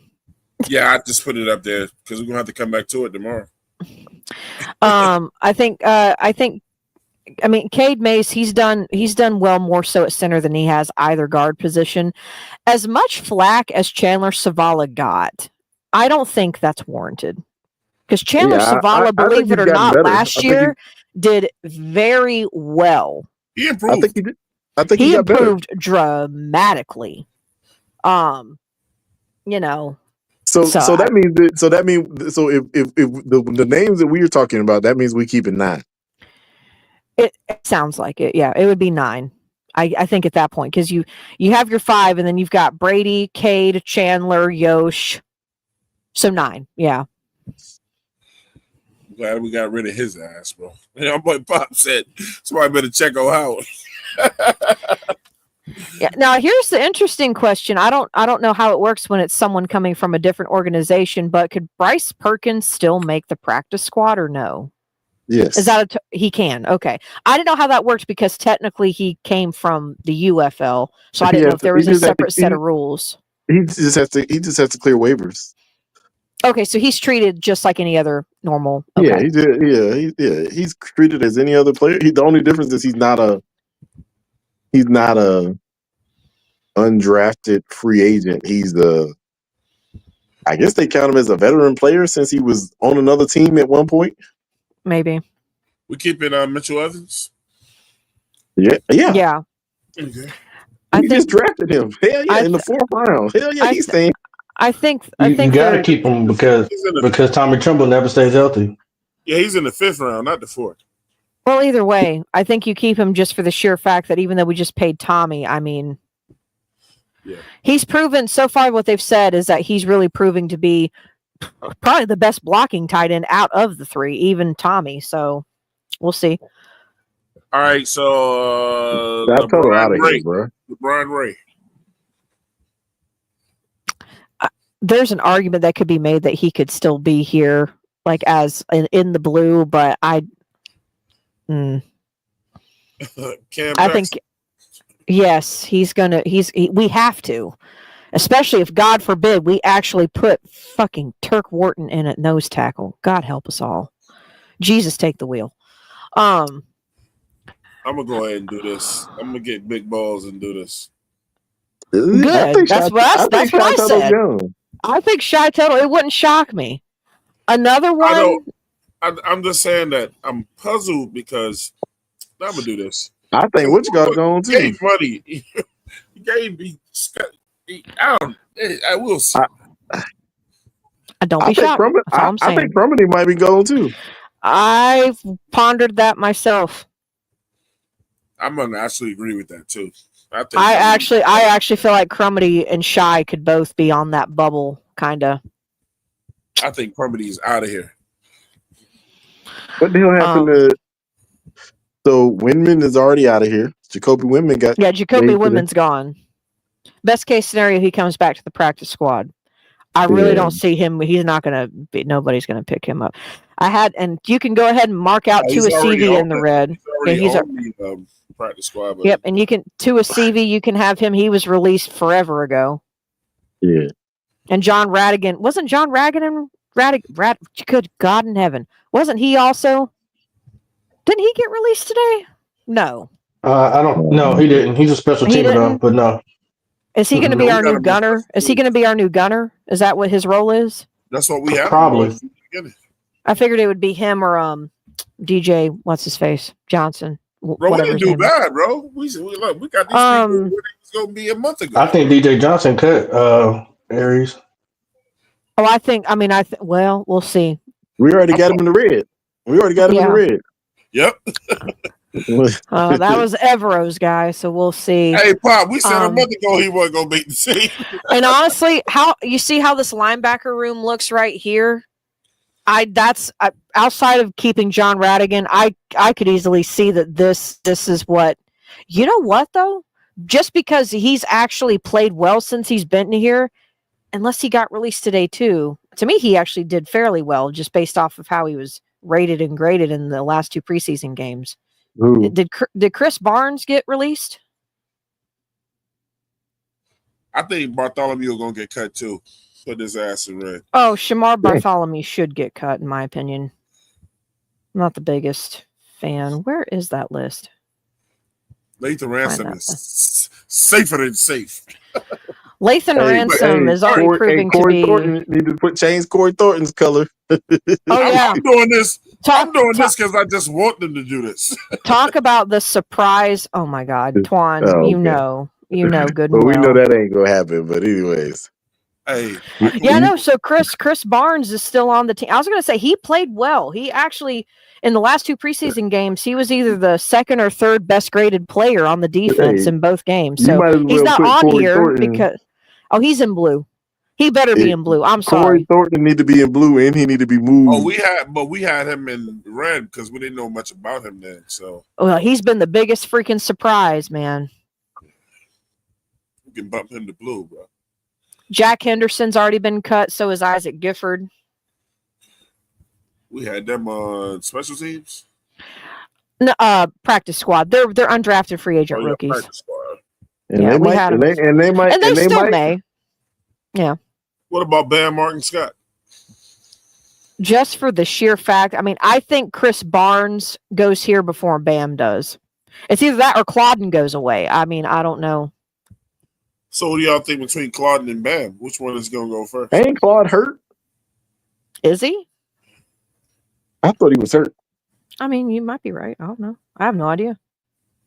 I think between the two, just with the experience of the team and I think Claudin would make it over Bam. Bam would have to do something incredible to, I think, overcome Claudin Shirelis, just because he was here last year, and Claudin, even though he wasn't a phenomenal linebacker, he was, believe it or not, rated as the most productive out of all of our linebackers, which is dumb because Josie Jewell, I mean, he did better than, or he didn't do as good as Josie, but PFF's wacky like that. Claudin. I think that he got better grades because he had less snaps. Yeah, I agree. Nick, I'm not seeing anything about him being hurt. Well, maybe he got nicked up earlier, and then I just didn't see him come back. I haven't seen him play much. Oh, he got hurt in the Browns game for a groin injury. Yeah, it was something. I mean, his status just still shows being evaluated. I mean, that was almost. I mean, we're going towards the end of the month. That was at the beginning of the month. I don't know. There's no update on it though. Oh well. So we're gonna drop 19 players tomorrow. Huh? Well, we've dropped 19 already, or 18. Yeah. So took us to 72. So I think if anything happens, I think Bam goes to the practice squad. I think Claudin is retained, and I think Chris Barnes ends up making it over Bam, just because Chris Barnes is a veteran, and he hasn't played too terrible. I mean, he either had an interception and then also deflected one right there in the backfield, or he had 2 deflections at one point in the preseason. He made plays, which is what you're looking for in the preseason, is to evaluate your current talent and see who can make it. And yeah, but you know what? The thing about it is, and you got it. Chris Barnes is going to be a harder person to judge because he came in late. Yeah, but either way, he's played well. You can't argue just his 2 showings in the preseason. Like, he played in both the last 2 preseason games, and in both times, he made plays to impact something. Yeah, so that speaks volumes. In the grand scheme of things, when there's not much knowledge about you outside of just your history, because you didn't come in with the team and all that. I do want to say this. Look, why are we keeping Nick Scott? Why? Because I want him gone. Everybody wants him gone, but at the end of the day, is it just because we don't have a free safety to back him up when we can easily shift? Because I don't think Jack Henderson is going to make the team either. So he's already been cut. He's already gone. Yeah, so Jack and Isaac are both gone, and MJ Devonshire. So it's going to come. Nick Scott should be starting for nobody, not even just the Panthers. No one. I don't disagree. He knows he wouldn't be starting on most teams. See, this is and that's an important position, bro. Can I ask is there anything that says Corey Thornton couldn't also play free safety? I think other than the fact that he probably doesn't know the position as well, but yeah. Speed. I only say that. I don't think he has the coverage speed. Okay. Well, see, my thing is, you remember with the whole Bobby Brown thing? Yeah. So you remember they was they wanted to test other people at the position or whatever. So why didn't you all try to cross train Corey Thornton then? I don't know. You know the depth chart changed. Y'all know that, right? When did it change? They have Lathan Ransom at free safety. That also doesn't shock me either. I wondered if that was going to happen as well, Nick, but I didn't know if they felt he was ready enough. Yeah, they put him at free. They actually switched from what it looks like. So currently, with all those, because it looks like they updated this already. Currently, with all those names gone, Jack Henderson and them, it looks like Damani Richardson going to be backing up Trevon Morig, and Latham's going to be backing up Nick Scott. I think that they're planning on Latham taking Nick Scott's job. I wouldn't put Damani at strong safety. He is so much better as a free safety. Yeah, but he's not going to. Yeah, you don't bring Damani Richardson in until you running nickels. Yeah, fair. Well, I think Lathan could play free safety. He didn't do that in college. He was more of that strong safety type. No, Claire. He spent more time at free safety than he did at. If that was the case, all them tackles he got. Nick, no. How strong safeties tend to play more? They tend to do more with help against the run. So how is he at free safety with the best defensive run grade? Claire, that's the crazy part about it. He was getting people from that deep. He was tackling people in the backfield from the free safety spot. He spent over 400 and some plays at free safety. So Caleb Downs. So Caleb Downs is not the free safety, even though that's what he's listed as, that's who his other partner was on the other side, was Caleb Downs. Yeah, if you go look at the numbers, he spent over 400 and some snaps at free safety. That's what they say. That doesn't track, but okay. That doesn't track at all. Hey, Claire, get us out of here, Claire. Okay, I'll keep it short and sweet. Thank you all for joining us, y'all. We're a pleasure. Thank you for everybody who joined us in the chat. We wouldn't be here without y'all. Thank you for all the guests that we had. I'm gonna forget somebody's name, so who you were. Thank you for being here. Twan, Poppin, Edge was in here earlier. Nick, since you guys are the remaining ones here. Nick Tri-State. Red Swarm. There's somebody else, wasn't there? Was that it? Yep. Okay, so that was everybody. Thank you, Twan, Jack for doing Plummer. that. Oh God in heaven! Stop. Howard Anyway. He said Howard and Spirit. Oh God. Anyway, appreciate you hanging out with us on a Monday night. You could have been anywhere else, but you chose to be here. It's always a pleasure. Twan, let's end this Monday night raid. Hey, look, man. I gotta personally thank Claire. She did an awesome job with this show tonight, man. She really did her thing, bro. She's really out here representing the ladies, bro. But if I know Claire, she's representing everything. She's sports, you know what I'm saying, or whatever. But she out here representing these ladies. Men don't own sports, man. I mean, bro, look, she can go with the best of them. Hey, look, man, look. The show says it perfectly, bro. I know when a lot of people hear her on the show over here, they be like, man, who's that girl that's talking, bro? You know what I'm saying? Or that one, you know what I'm saying? So, look, understand, Claire, you did an outstanding job. Great research on the subject, man. You broke it down so that we could all understand it. A lot of people came through, showed the love, man. I would love to see more women, you know what I'm saying, taking part in podcasts and doing their thing and speaking up, you know what I'm saying? Shit, sometimes y'all make sense of all this shit when we going after each other's throats. So, I want to personally thank you, man. You did an awesome job tonight, man. Shout out to you. Oh, you're welcome. No, thank you for letting me speak on it. It's a topic that needed to be talked about. Pop, you want to say anything before we get up out of here? Nick? Keep pounding. And yeah, be prepared for tomorrow. Don't be crazy. Yeah, we'll be back up here tomorrow, man. Tomorrow morning. I'm gonna have to get with Nick, man, to find out what time Nick wake up or his availability. But we're gonna get it going just like everybody else will be probably live tomorrow. And Nick, shout it out, bro. Yeah, man. Just shout out to everybody who was in the chat. Shout out to everybody who said. Shout out to Claire, obviously. Yeah, just shout out to all of them, man. Y'all forgot about Edge. I know he's on Neptune, but yeah, y'all forgot about Edge. Ed started talking. He's in a crater on the moon working on something, Hey, Pop, he's in the catacombs, bro. He is though. At this point, shoot. Hey, man, 704 Charlotte Bound Show, man. Let's get it. I got my passport and everything.